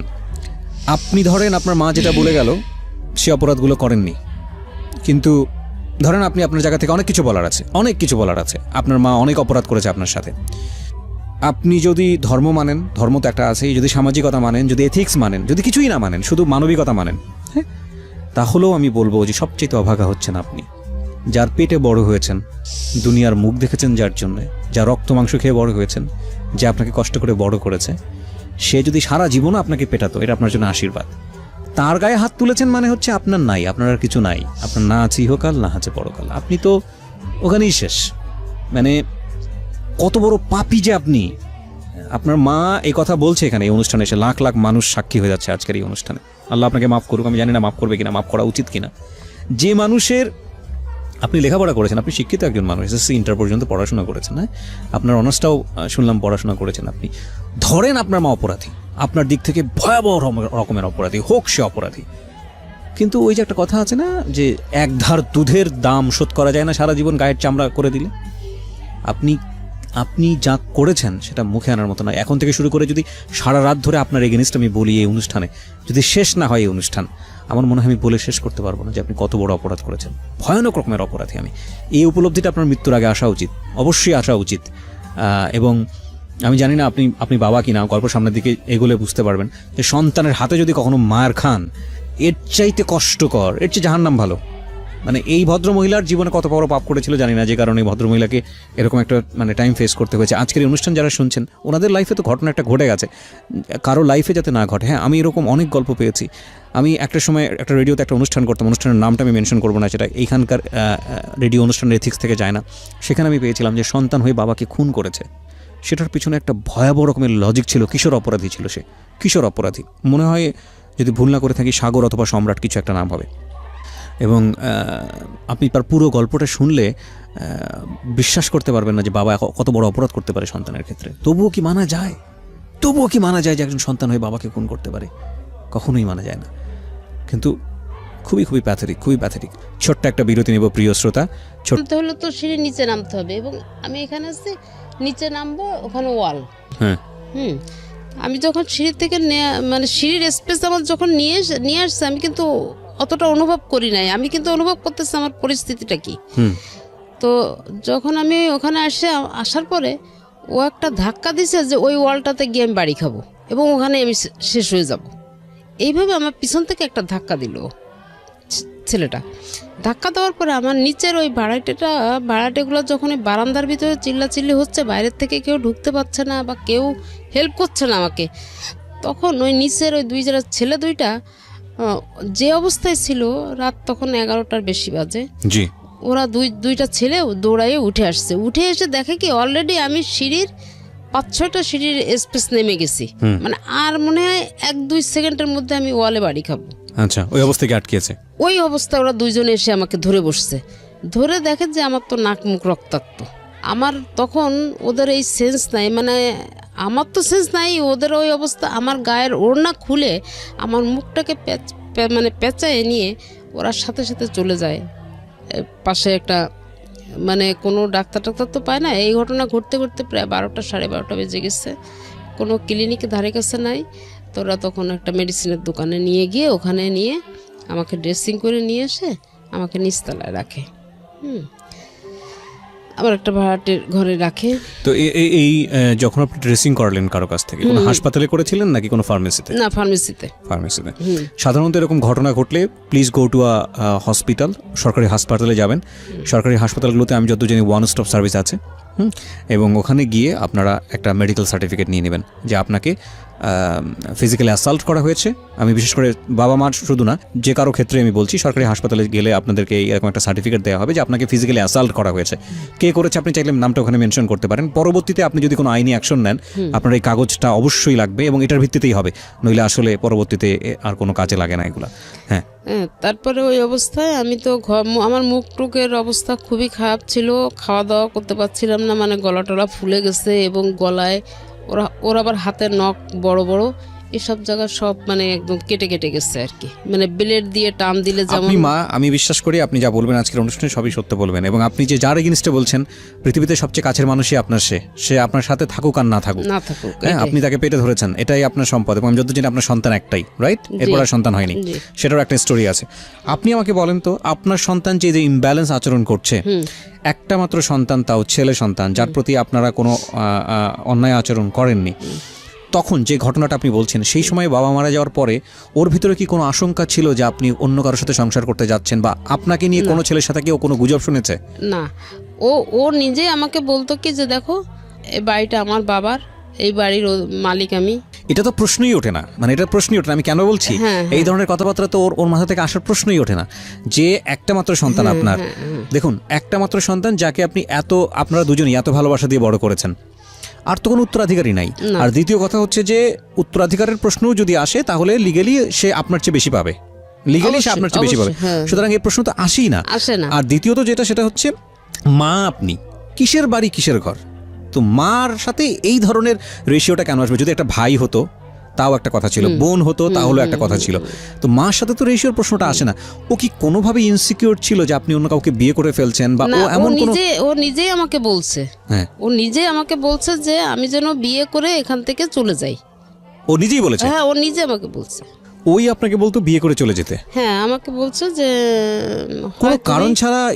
না, বলছে কি যে এ বাড়িতে তুমি থাকতে পারবা না, এটা আমার বাবার বাড়ি, আমার অধিকার আগে, তো এই বাড়িতে তুমি থাকতে পারবা না, তুমি হয় তোমার কোনো আত্মীয় স্বজন বা বাবার বাড়িতে চলে যাও, বা কোনো আত্মীয় স্বজনের বাড়িতে, অথবা তুমি একটা বিয়ে করে নাও, আমার কোনো মানে কমপ্লেন নেই। এতটা অসন্তুষ্ট কেন সে আপনার প্রতি? এইটা হয়েছে কি, এই অসন্তোষটা হয়েছে এই যে নামের যে লোকটার কথা আমি বলছি, এর সঙ্গে এতটাই ও ক্লোজ হয়ে গেল যে ও আমার ঘরের থেকে খাওয়া বন্ধ করে দিল। তো আপনি এই লোকটাকে বাসায় রাখছিলেন কেন, বের করে দিচ্ছিলেন না কেন? আমি এই লোকটাকে নামানোর জন্য বহুত চেষ্টা করছি, এবং লাস্ট আমার কেএমপি থেকে শুরু করে, মানে খুলনা পুলিশ কমিশনারের কার্যালয় থেকে শুরু করে, আমি প্রত্যেকটা প্রশাসনের সহযোগিতা চাইছি এবং দরখাস্ত করছি, এবং তাদের কাছ থেকে সিগনেচার নিচ্ছি যে অবৈধভাবে সে আমার বাড়িতে বসবাস করছে, আমার ঘর ভাড়া দিচ্ছে না, নানাভাবে নির্যাতন করছে, আমার ছেলেটাকে সে অ্যারেক্টেড করে ফেলছে, এইভাবে আমি দিচ্ছি, কিন্তু কাজ হয়নি। কোনো কাজ হয় না, কোনো কাজ। আমি প্রশাসনের কাছ থেকে আমি হারাম বলতে আমি এতটুকু উপকার পাই নাই, একমাত্র র‍্যাব 6 ছাড়া। ওনারা আপনাকে হেল্প করেছে? শুধু ওনারাই আমাকে হেল্প করছে, এবং সেটা লাস্ট মোমেন্টে এসে আমার মাথায় কেন যে এই বুদ্ধিটা খেলছিল। আচ্ছা, ফাইনাল ক্রোনোলজিক্যালি যাব, স্টেপ বাই স্টেপ যাব, গল্পটা সামনের দিকে এগোতে চাই। প্রিয় শ্রোতা, আমরা যেই ভয়াবহ রকমের একটা অভিযোগ মা তার সন্তানের এগেনস্টে করছেন আজকে এখানে এসে, ঠিক অভিযোগ বলবো না, তার জীবন গল্প সেখানে বলতে এসেছেন, কারণ আজকের এই অনুষ্ঠান বলার পরে কিন্তু সে কারো কাছ থেকে বিচার চাইবে না। সে গল্পটা কেন বলতে এসছে সে প্রশ্নটা আমি পরে করব। খুব ভালো হতো যদি ওনার সন্তানকে আমি মুখোমুখি করতে পারতাম, কিন্তু আমাদের অনুষ্ঠানের কিছু এথিক্স আছে, কিছু নিয়ম আছে। আমরা যখন অনুষ্ঠানটা শুরু করি তখন একটা ডিসক্লেইমার দিই ওখানে, যে এই অনুষ্ঠানে যে কথাগুলো যিনি বলেন এটা ইনভেস্টিগেটেড শোনা, এবং ওনার সন্তান সম্পর্কে এখানে বলছেন, আপনি সেটা বিশ্বাস করবেন কি করবেন না সেটা আপনার ব্যক্তিগত ব্যাপার। ওনার সন্তানের নাম আমরা এখানে প্রচার করিনি, এবং একই সাথে উনি যার এগেনস্টে এখানে কমপ্লেন করেছেন ওনার ভাড়াটিয়া, তার নাম আমরা প্রচার করিনি, যাতে করে সুনাম, তাদের যে মানে কোনো দুর্নাম না হয়। আমরা সচেতনভাবে চেষ্টা করি এই নামগুলো হাইড করে যাওয়ার জন্য। তবে একটা কথা ঠিক, আমরা আপনাকে উৎসাহ দেই না এই অনুষ্ঠানটা বিশ্বাস করার জন্য। যদি আপনি বিশ্বাস করতে চান আপনার মতো করে আপনি করবেন, শিক্ষণীয় পার্সপেক্টিভ থেকে, কারণ এটা ইনভেস্টিগেটেড শো না। অফকোর্স এটা ইনভেস্টিগেটেড শো না। একজন এসে বলে গেলেন, সেটা কতটুকু সত্য কতটুকু মিথ্যা সেটা তার উপর নির্ভর করে। এবং খুব কষ্ট হচ্ছে যে যদি এখানে এসে ভাই তার বোনকে নিয়ে এভাবে বলতো, বা বোন এসে তো যদি ভাইকে নিয়ে এভাবে বলতো, আমি তাকে বলার সুযোগ দিতাম না, আমি তাকে অনুষ্ঠানে গল্পই বলার সুযোগ দিতাম না। কিন্তু যখন মা এসে একমাত্র সন্তানের এগেনস্টে বলে, এবং তখন বলার সুযোগ দেই একটাই কারণে, যে মা হয়ে সন্তানের এগেনস্টে কীভাবে মিথ্যা কথা বলবে, কেন বলবে, তার উদ্দেশ্যটা কি, তার উদ্দেশ্য থাকতে পারে না। এবং এই ঘটনা কিন্তু একবার ঘটেনি, আরও বহুবার ঘটেছে। সামনের দিকে একটু এগোতে চাই। তবে নাথিং ইজ ইম্পসিবল।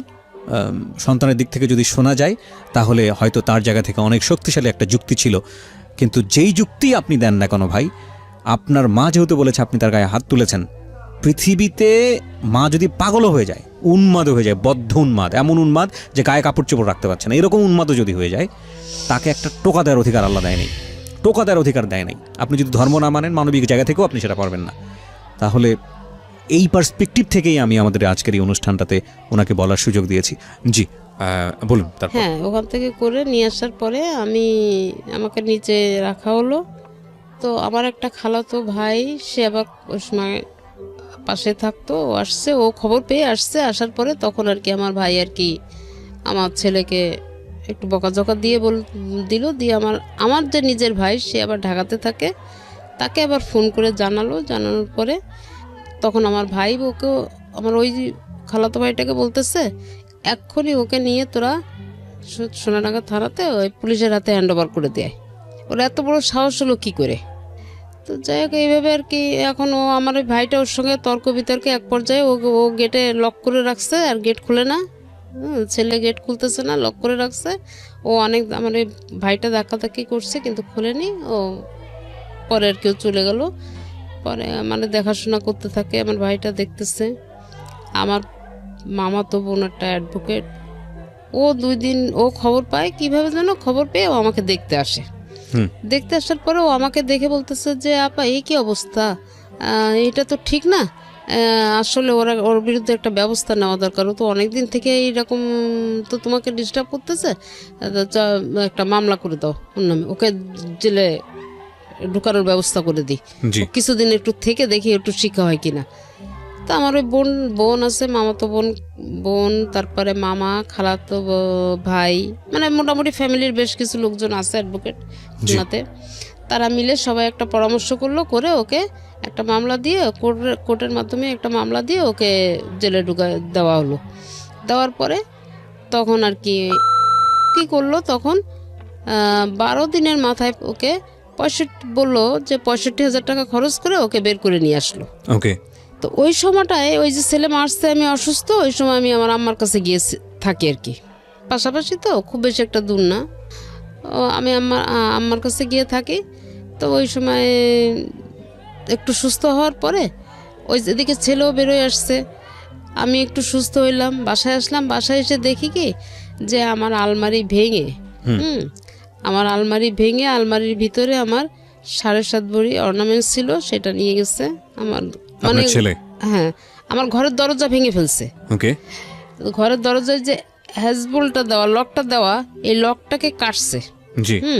কেটে আমার ল্যান্ডফোন, টিভি, গ্যাসের সিলিন্ডার, আমাদের ওখানে তো সিলিন্ডার ব্যবহার করি আমরা, সিলিন্ডার, তারপরে হচ্ছে যে আলমারির ভিতর থেকে আমার কাপড় চোপড়, আমার শীতের কাপড়, আমার পার্সপত্র, সার্টিফিকেট এবং আমার ফাইলপত্র যেখানে যা ছিল নেওয়ার মতন সব কিছু নিয়ে গিয়ে আমাদের যে দোতলায় পুরো একটা ফ্ল্যাট, তো একটা ফ্ল্যাটের মাঝখানে ও পার্টিশন দিয়ে দিছে ইট দিকেতে।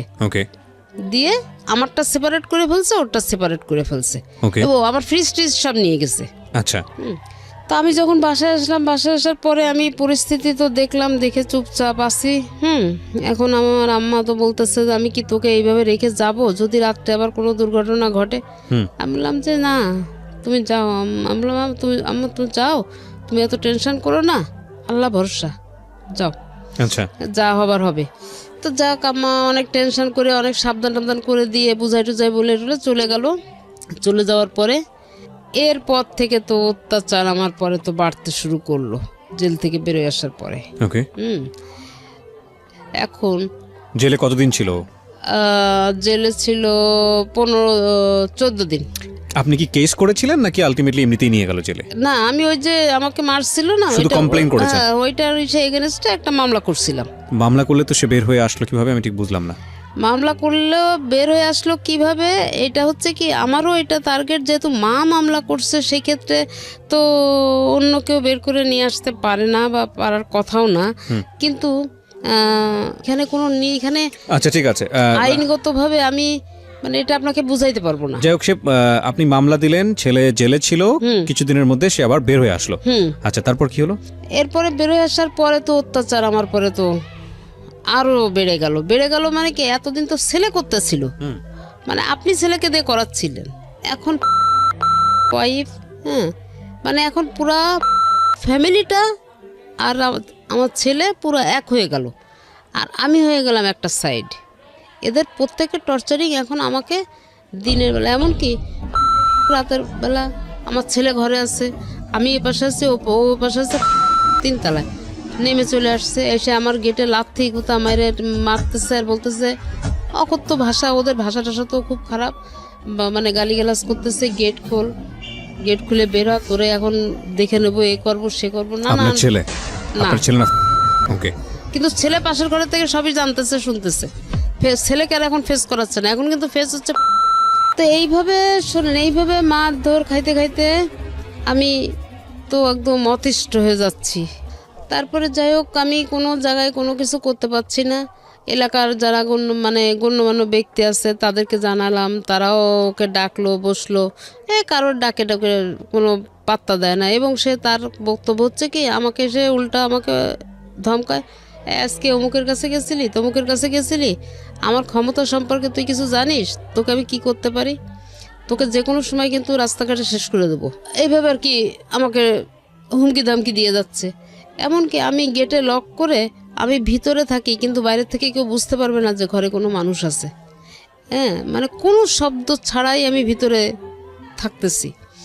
তো যাই হোক, এইভাবে আর কি আমার কাটতে কাটতে এক পর্যায়ে আমি নিরুপায় হয়ে 14 সালে, 14 সালের একটা রমজান, এইভাবে কিন্তু আমি ওকে একটু ভালো করার জন্য না, আমি নিজের থেকে যেচে পড়ে ওকে আমি যে একটু ভালো হওয়ার জন্যে, ওই কাছ থেকে সরে আসার জন্যে আমি ওকে বোঝানোর চেষ্টা করি।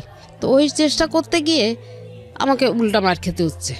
কিন্তু সেই মার খেয়েও আমি কিন্তু ওকে পায়ে ধরতেছি, আমি পায়ে ধরছি, আমি ছেলের পায়ে ধরছি, আমি পায়ে ধরে বলতেছি, বাবা আমি তো দুটো পায়ে ধরি, তুই ছাড়া আমার দুনিয়ায় আর কেউ নাই, তুই আমাকে এইভাবে মারিস না, তুই আমাকে এইভাবে অত্যাচার করিস না, আমার সব কিছু কিন্তু তোর। বাবা আমি তোকে নিয়ে জীবনটা কাটাতে চাই, আমি যে কদিন বেঁচে থাকবো আমি তোকে নিয়ে বাঁচতে চাই, তুই আমাকে এইভাবে ফেলে দিস না বাবা। হ্যাঁ, আর এই যে তোর সঙ্গে যা করতেছে না, এই বাড়িটা তোর কাছ থেকে ও যে কোনো কিছুর বিনিময়ে বাড়িটা তোর কাছ থেকে লিখে নেবে, এটা তুই বুঝতে পারতেছিস না, কেন তোর মাথায় এই কাজটা করতেছে না, বাবা তুই ওখান থেকে সরে আয়, তুই সরে আয়। এসব বলতে গেলে তখন ওই আমার তো মার তো খেতেই হয়েছে। পরে একদিনকে লাস্ট গত 14 রোজার দিন আমি ওকে আবার ওই ডাকলাম, ডেকে আমি বলতেছি, বাবা রমজান মাস, তুই তো উপরে গিয়ে ইফতারি খাস, আমি তো ঘরে খাই, তা একটা দিন অন্তত উপরে কোথায় খায়? ঘরে খাওয়া দাওয়া সব ওখানে, মানে ও বাজার, ও যদি কিছু কেনাকাটা করে সেটাও ওখানে। এমনও আমি নিজের চোখে দেখছি, আমি এরকম আমার বারান্দায় বসে আছি, বারান্দার সিঁড়ি দিয়ে তো উঠতে হয়, আমার সিঁড়ির পাশেই বারান্দায় বসে আছি, দেখি 10 কেজি আম নিয়ে যাচ্ছে, 2টা প্যাকেটে 10 কেজি আম নিয়ে উপরে উঠতেছে রোজার মাসে। আমি একটা আমও সে বছর খেতে পারি নাই। তো ভাড়া কি ভাড়াটিয়ারা ওকে দিত না আপনাকে দিত? ভাড়া ওর অংশের ভাড়া ওকে দিত, আমার অংশের ভাড়া আমাকেই দিত। ওর এই যে মারামারির ঘটনাটা হওয়ার পরে আমি কমিশনারকে জানানোর পরে কমিশনার আর কি ভাগ করে দেয়, ভাগ করে তো দিছে আগে, তারপরে আমার ভাড়াটাও আবার নিবে। আচ্ছা, তো এটা নিয়ে আর কি তোর সমস্যা হয়। তো যাই হোক ওইভাবে চলতেছে।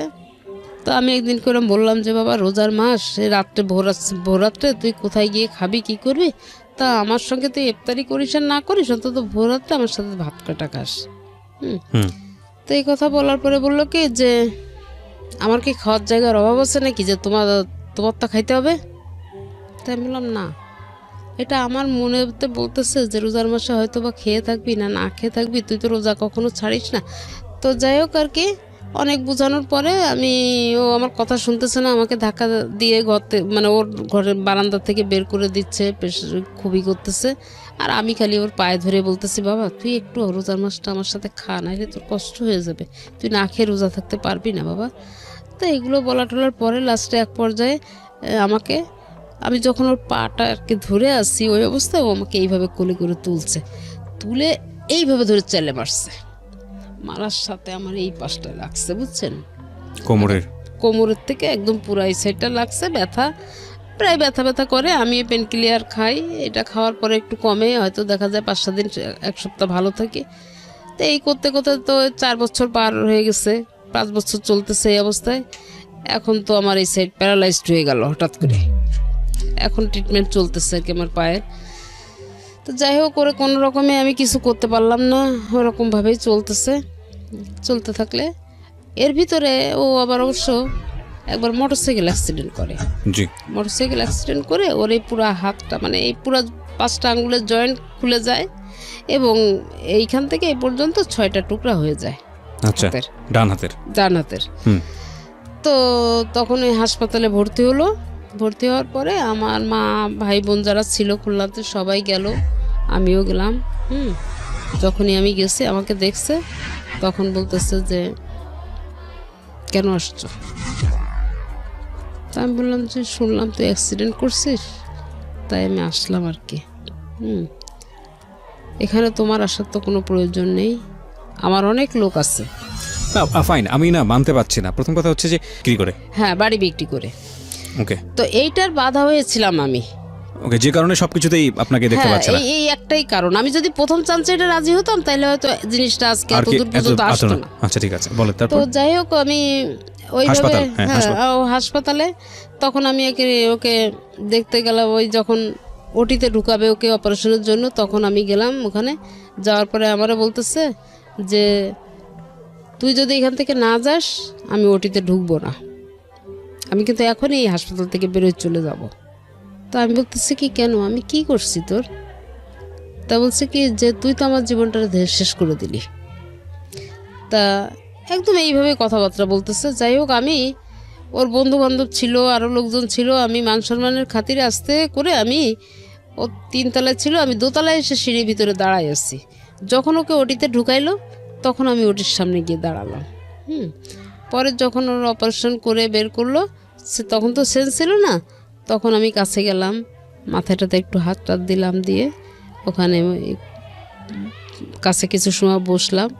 বসার পরে ওর বন্ধুবান্ধব বললো কি যে আন্টি আপনি এক কাজ করেন, আপনি বাসায় চলে যান, আমরা আছি, যদি কোনো সমস্যা হয় আমরা খবর দিব।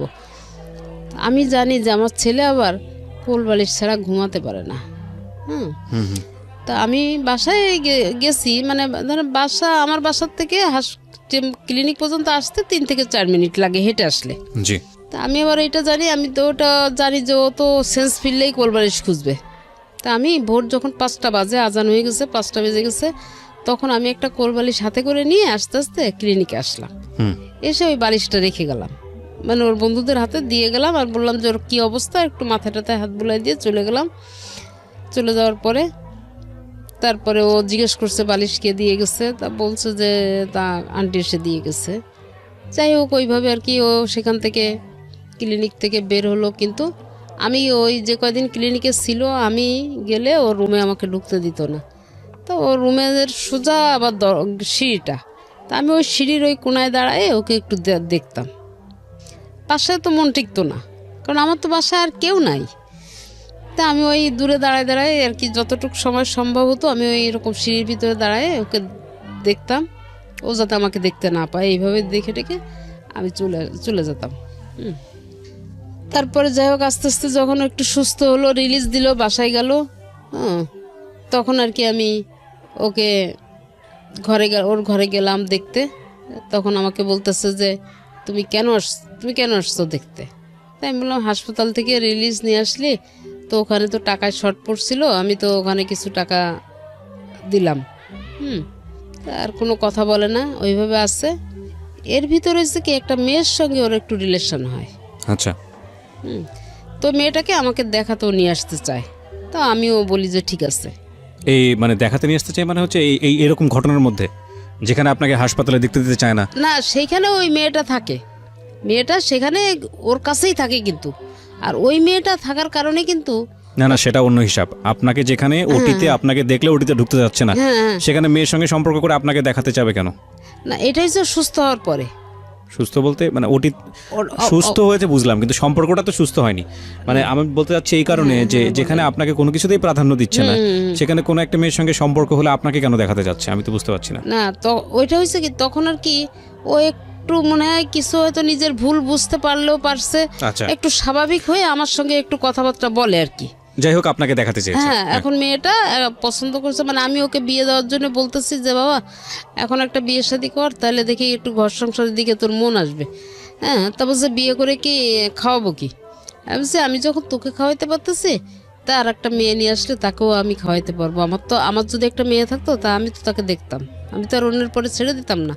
তো এইভাবে বলা টলার পরেও একদিনকে আমাকে বলতেছে তাহলে আমি মেয়েটাকে নিয়ে আসি, তুমি দেখবা, তাহলে আমি নিয়ে আসি। এবার হ্যাঁ ঠিক আছে নিয়ে আসো। এখন নিয়ে আসার পরে মেয়েটা দেখে আমার কিন্তু আসলে পছন্দ হয়নি। হ্যাঁ, আচ্ছা তো এতটুকু সময় ছিল যে মেয়েটার ওর পরিচয়টা ভালোভাবে আমার জানার মতো সুযোগ হয়নি। হ্যাঁ, 5-7 মিনিট ছিল আর কি। তো মেয়েটা চলে যাওয়ার পরে আমার ছেলে যখন বাসায় আসলো, আমি তখন ওকে বললাম যে আচ্ছা ওদের বাড়িটা কোথায়? তা বলল। তো বাবা, ওরা কয় ভাই বোন, বাবা মা কি করে? তা বলতেছে যে আমি ওর বাবা মা কি করে এটা আমি বলতে পারবো না, ওরা হচ্ছে 3 বোন আর 1 ভাই, ও হচ্ছে বোনদের মধ্যে ছোট। জি। তা আমি বললাম কি যে তুই একটা মেয়ের সঙ্গে রিলেশন করলি, অথচ তার বাবা কি করে তুই এইটা বলতে পারিস না, এইটা আবার কেমন কথা বলতেছিস? তা আমার না জিনিসটা একটু সন্দেহ লাগলো। এটা ওকে। লাগার পরে আমি এটা কি করলাম, আমি এটা কোনো একজন মারফতে, কারো একজন মারফতে আমি খোঁজ নিলাম যে আসলে মেয়ের বাবা কি করে। তখন আমি জানতে পারলাম যে মেয়ের বাবা একজন ট্রাক ড্রাইভার। আচ্ছা। আমি এইটার পরে না আমি একদম নিস্তব্ধ হয়ে গেলাম। পরবর্তীতে আমি ছেলেকে ডাকলাম, আবার বেশ 2-3 দিন পরে আমি ছেলেকে ডাকলাম, জিজ্ঞেস করলাম। ছেলে বলল যে আসলে তো আমি জানি না। আমি বলছি কি, আমি তো শুনলাম যে ওর বাবা নাকি ট্রাক ড্রাইভার। তা বলছে না, আমি তো এটা শিওর না। তখন আমি বললাম যে তুমি যদি এরকম, যদি তুমি শিওর হও আর নাই হও, যদি এরকম কিছু হয় তাহলে কিন্তু আমি বাবা এইটা মেনে নিতে পারবো না, কারণ আমার ফ্যামিলির কাছে আমি পরিচয় দিতে পারবো না যে তুমি কি করছো। তো এইভাবে আর কি মেয়েটার সঙ্গে ওই মেয়েটা এই কথাগুলো আমার ছেলে কিন্তু আমার মেয়েকে যে বলছে, বলার পরে মেয়ে আমার পরে আবার একটু ক্ষিপ্ত হয়ে আছে। তো একদিন এটা নিয়ে এই মেয়েটা আমার সঙ্গে আর কোনো যোগাযোগ করে না। হ্যাঁ, আগে একটু ফোনে কথা টথা বলতো, ফোনে আমিও কথা বলতাম, ও কথা বলতো। একদিন আমি ফোন করলে ও উল্টা আমাকে খুব ঝাড়ি দিচ্ছে মেয়ে। তখন আমি আবার মানে একটু আনইজি ফিল করতেছি যে কী ব্যাপার, কী হইলো। তা যাই হোক, আমি আর তারপর থেকে মেয়ের সঙ্গে কোনো যোগাযোগ করি না। আর এদিকে হচ্ছে ছেলে, এর কাছে বাড়ি বিক্রি হবে, ওর কাছে বাড়ি বিক্রি হবে, সে তার কিন্তু ওই বাড়িটাই এখন সব কিছু হয়ে গেছে। আচ্ছা। এটা বিক্রি না করা পর্যন্ত সে আর ঠান্ডা হচ্ছে না। তো আমি গত বছরের একটা সময় আমার অফিসে, মানে আমার হাজব্যান্ড যে অফিসে চাকরি করতেন, আমি খুলনা অফিসে, আমার অনেক পরিচিত লোকজন আছে, তো তা আমি তাদের কাছে গিয়ে বললাম, ভাই আপনারা আমাকে একটা উপকার করেন, বাড়িটা তো হাউস বিল্ডিংয়ে কি অল্প কিছু টাকা বকে আছে, আর ছেলেও তো বাড়ি বিক্রি করতে চাচ্ছে, তা আমি আপনাদের লোনটাও আমি শোধ করে দেব, আর ওকে বলেন বাড়িটা আমি, ও যে দাম চাচ্ছে আমি ওই দামটাই ওকে দিব, বাড়িটা আমাকে দিয়ে দিক। আচ্ছা। আমার স্বামীর বাড়ি, আমি এটা অন্য কারো হাতে দিতে চাচ্ছি না। তা বললো কি, এলে তাহলে তো ভালো প্রস্তাব এটা, তো ঠিক আছে ওকে বলি।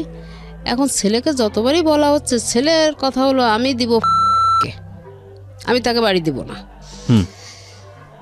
তো এইভাবে তখন ওই অফিস থেকে বলতেছে যে বিষয় না, বিষয় হচ্ছে এটাই যে তোমার মাস সই ছাড়া কিন্তু তুমি কিছুই করতে পারবা না, তুমি যা কিছু করতে চাও না কেন তোমার মাস সইয়ের বাইরে তুমি যাইতে পারতেছো না, আর হাউস বিল্ডিং থেকে তুমি দলিলও বের করতে পারবা না।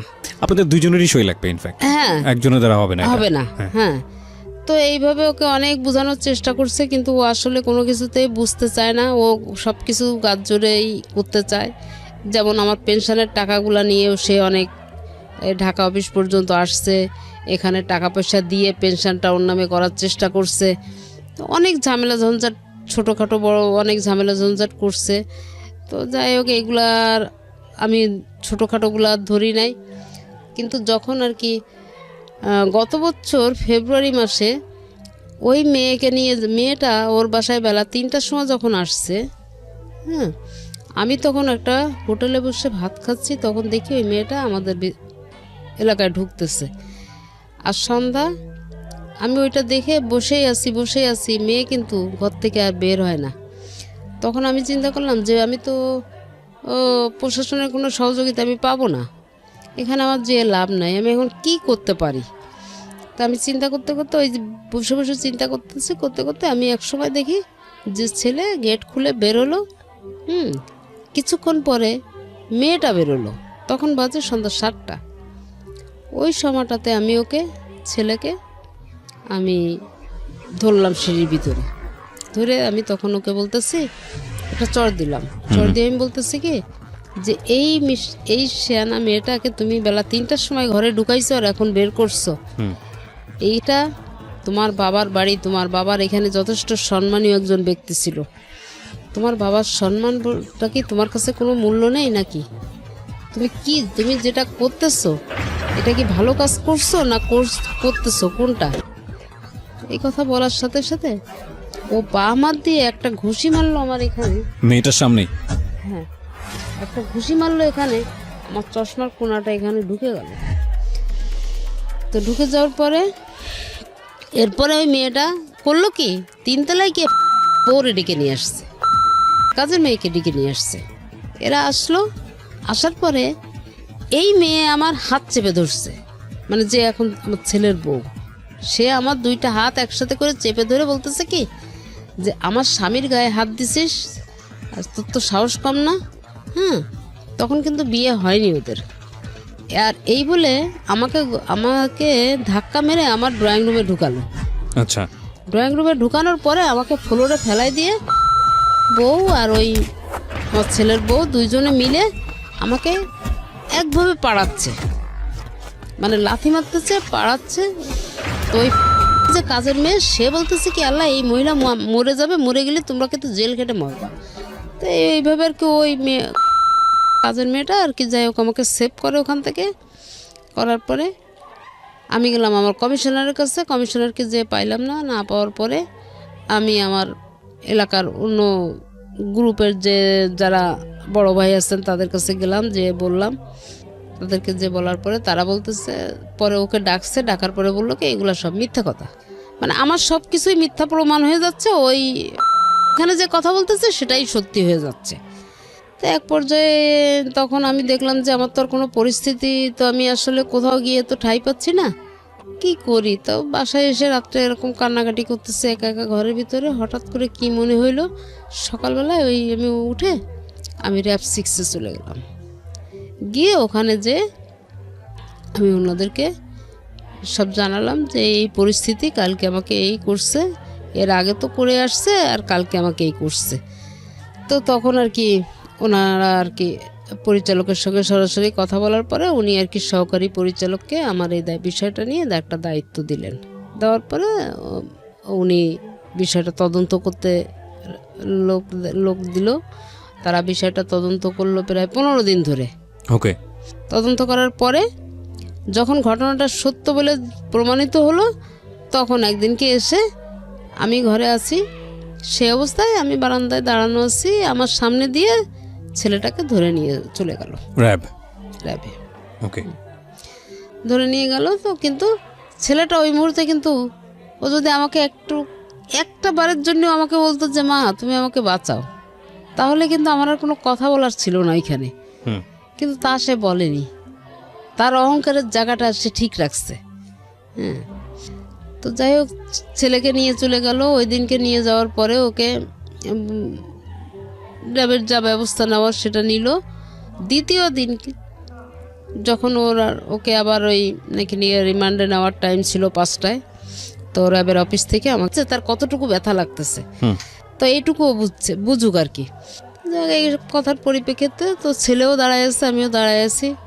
তো ছেলে কিছুক্ষণ পরে আমাকে বলতেছে যে আম্মু, তা আমি ওর কথার কোনো উত্তর দিলাম না। পরে আমার দ্বিতীয় ডাক দেয়, তখন আমি তাকালাম, তাকাই বলছি কি যে কি হয়েছে, কিছু বলবা? তা বলতেছে যে আমি এমন কি অন্যায় করছিলাম যে আমাকে এত বড় কঠিন শাস্তি দিলা? তাই আমি বললাম তুমি না আমাকে বলছিলা যে তোমার নাকি প্রচণ্ড ক্ষমতা খুলনা শহরে, তোমার ক্ষমতা সম্পর্কে নাকি আমার কোনো আইডিয়াই নেই, তোমরা টাকা পয়সার বিনিময়ে অনেক জায়গায় কিনে রাখছিলা, কিন্তু আমি সেটা পারি নাই। তা আমি শেষ পর্যন্ত আমি মায়ের গুতা খাইতে খাইতে আমি এখন এমন একটা অবস্থায় এসে দাঁড়াই গেছি যে আমি এই কঠিন একটা ডিসিশন নিতে বাধ্য হয়েছি, তুমি ওকে বাধ্য করছো। হ্যাঁ, তা বলছে আমি কি এত বড়ই অপরাধ করছি? আমি বলছি কি, তো অপরাধ সবাই করে, কেউ কম আর কেউ বেশি, কিন্তু তোমার পরিমাণটা এত বেশি হয়ে গেছিলো যেটা আমি আর নিতে পারছিলাম না, তাই আমাকে একটা কঠিন ডিসিশন নিতে হলো। তো যাই হোক এইভাবেই করার পরে ছেলে দেখে যে তবুও মা আমি তো স্ট্রং হয়ে আছি, আমার চোখে কোনো পানি নাই, কোনো ওই নাই, যেটুকু কথা বলার শুধু মুখে বলে যাচ্ছি, কিন্তু আমার যে ভিতরটা কি হয়ে যাচ্ছে এটা তো আমি কাউকে দেখাতে পাচ্ছি না, বলতেও পাচ্ছি না। তারপরে না ও এসে আমাকে জড়ায় ধরছে, জড়ায় ধরে ও কাঁদতেছে। তখন আমি আস্তে করে ওকে আমার গায়ের থেকে হাত দুইটা নিয়ে আমি সরাই দিয়ে বললাম যে বাবা এখনো সময় আছে, ভালো হয়ে যাও। এটা বলে আমি ওকে সরাই দিলাম, কিন্তু তারপরেও কিন্তু আমি ভেঙে পড়িনি, মানে আমার চোখ দিয়ে ও এক ফোঁটা পানি দেখতে পাইনি। তো খালি বললো কি যে আম্মু তুমি এত কঠিন হয়ে গেলে। আমি বললাম কঠিন হয়ে যায়, আমাকে কঠিন হইতে তো বাধ্য করছো তোমরা।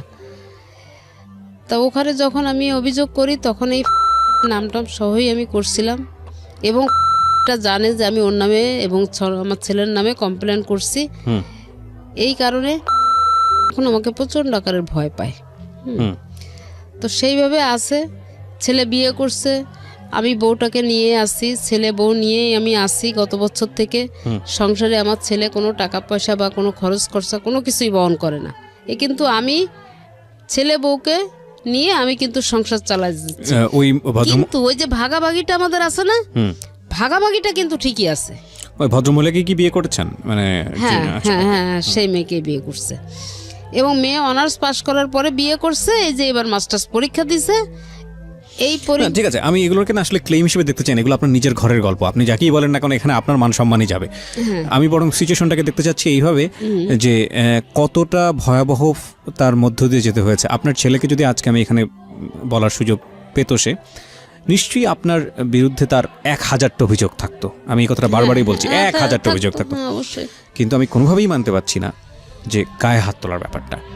আমার সে কারণেই আজকে আপনাকে জীবন গল্পে বলার সুযোগ করে দেয়া। যত বড় অপরাধী তার মা করুক না কেন, যাই কিছু করুক না কেন, সন্তান তাকে গায়ে হাত তোলার কোনো এখতিয়ার নেই। এটা ভয়াবহ। আমি যতবার মুখ দিয়ে বলছি আমার কাছে মনে হচ্ছে যে পৃথিবী কম্পন হওয়ার মতো অবস্থা। এটা কি? এটা হতেই পারে না, এটা অসম্ভব। এবং সেই সন্তান তো মানে স্বাভাবিকভাবে স্বাভাবিক সেন্স নিয়ে বেঁচে থাকে কিভাবে? হোক মা পাগল হতে পারে, বদ্ধ উন্মাদ হতে পারে, যাই কিছু করুক না কেন, অসম্ভব, একেবারেই অসম্ভব। এই জায়গাটা থেকেই গল্পটা আসলে, মানে অন্য বিষয়ে হয়তো এই ভদ্রমহিলা দোষী, অন্য বিষয়ে হয়তো এই ভদ্রমহিলা এমন কিছু করেছে যে যাতে করে সন্তান হিসেবে মেনে নেওয়াটা খুব কঠিন। But no way, physically assault করার কোনো অধিকার সন্তানের নাই, এবং এটা করতেই পারে না। আবারও সেই কথা যদি বলি, আপনি যদি রিলিজিয়ান মানেন তাহলে তো আমাদের এখানে এরকমভাবে স্পষ্ট বলা আছে যে তোমার বাবা মাকে তুমি সেভাবে প্রতিপালন করো যেভাবে তোমাকে ছোটোবেলায় তাকে লালন পালন করা হয়েছে, এবং শব্দটা পর্যন্ত উচ্চারণ করো না যদি তাদের প্রতি বিরক্ত হও। সেখানে গায়ে হাত তোলার প্রসঙ্গ চলে আসছে। খুবই দুঃখজনক। আমি গল্পের শেষের দিকে একটু আসতে চাই। তো বছরখানেক আপনি সেটা হলো সাপোর্ট দিচ্ছেন, যেটা বলছিলেন যে ঠিক আছে, ভালো কথা। আপনার ছেলে লেখাপড়া অনার্সের পরে আর করেনি? না, করেনি। তো এই সময়টাতে সাপোর্টটা বলতে আসলে কি আপনার সঙ্গে সংসার করা শুরু করলো?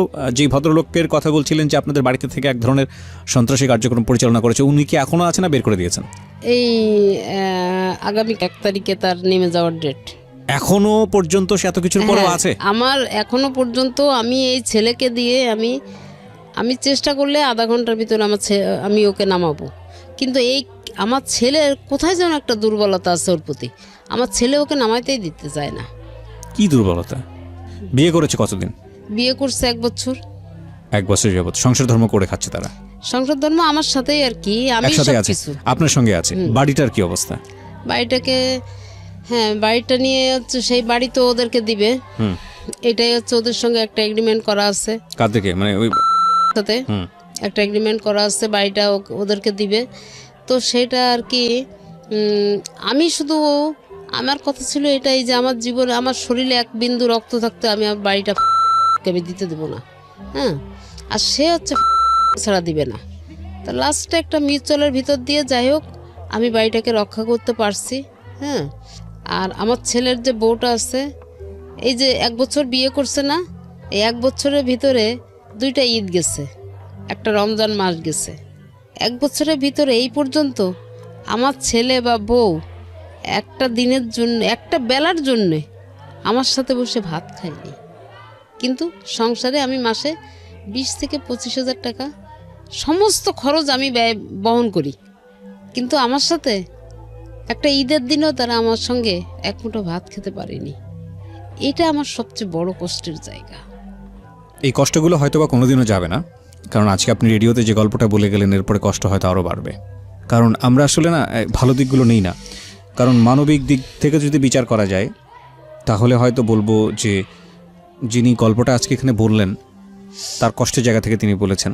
আপনার সন্তান যদি এটাকে ইগোর জায়গা থেকে নেয় তাহলে হয়তো আপনার সঙ্গে খারাপ আচরণ আরও বাড়বে। আমি যে প্রশ্নটা করেছিলাম যে বাড়ির অবস্থাটা কি, এই বাড়িটার সমাধান কী হয়েছে শেষ পর্যন্ত? হ্যাঁ, বাড়ির অবস্থাটা এখন আমারই এক রিলেটিভের মাধ্যম দিয়েই আর কি আমার নেওয়া হচ্ছে। মানে আপনি নিয়েছেন বাড়িটা কার কাছ থেকে? মানে ছেলের অংশটা আপনি কিনে নিয়েছেন? হ্যাঁ হ্যাঁ, কত টাকা দিয়ে কিনে নিয়েছেন? তাকে 65 লাখ টাকা দেওয়া হয়েছে। এই 65 লাখ টাকা আপনি কোথায় পেয়েছেন? এই 65 লাখ টাকা আমার হাজবেন্ডের পেনশনের টাকাটা, আমি এতদিন কোনো হাত দেই নাই, আমি উঠাই নাই। কত বছর হলো উনি মারা গেছেন? 2001-এ মারা গেছেন। 4-এ 2004-এ মারা গেছেন। এই টাকাটা আপনি না সরি 7-এ সাথে এই টাকা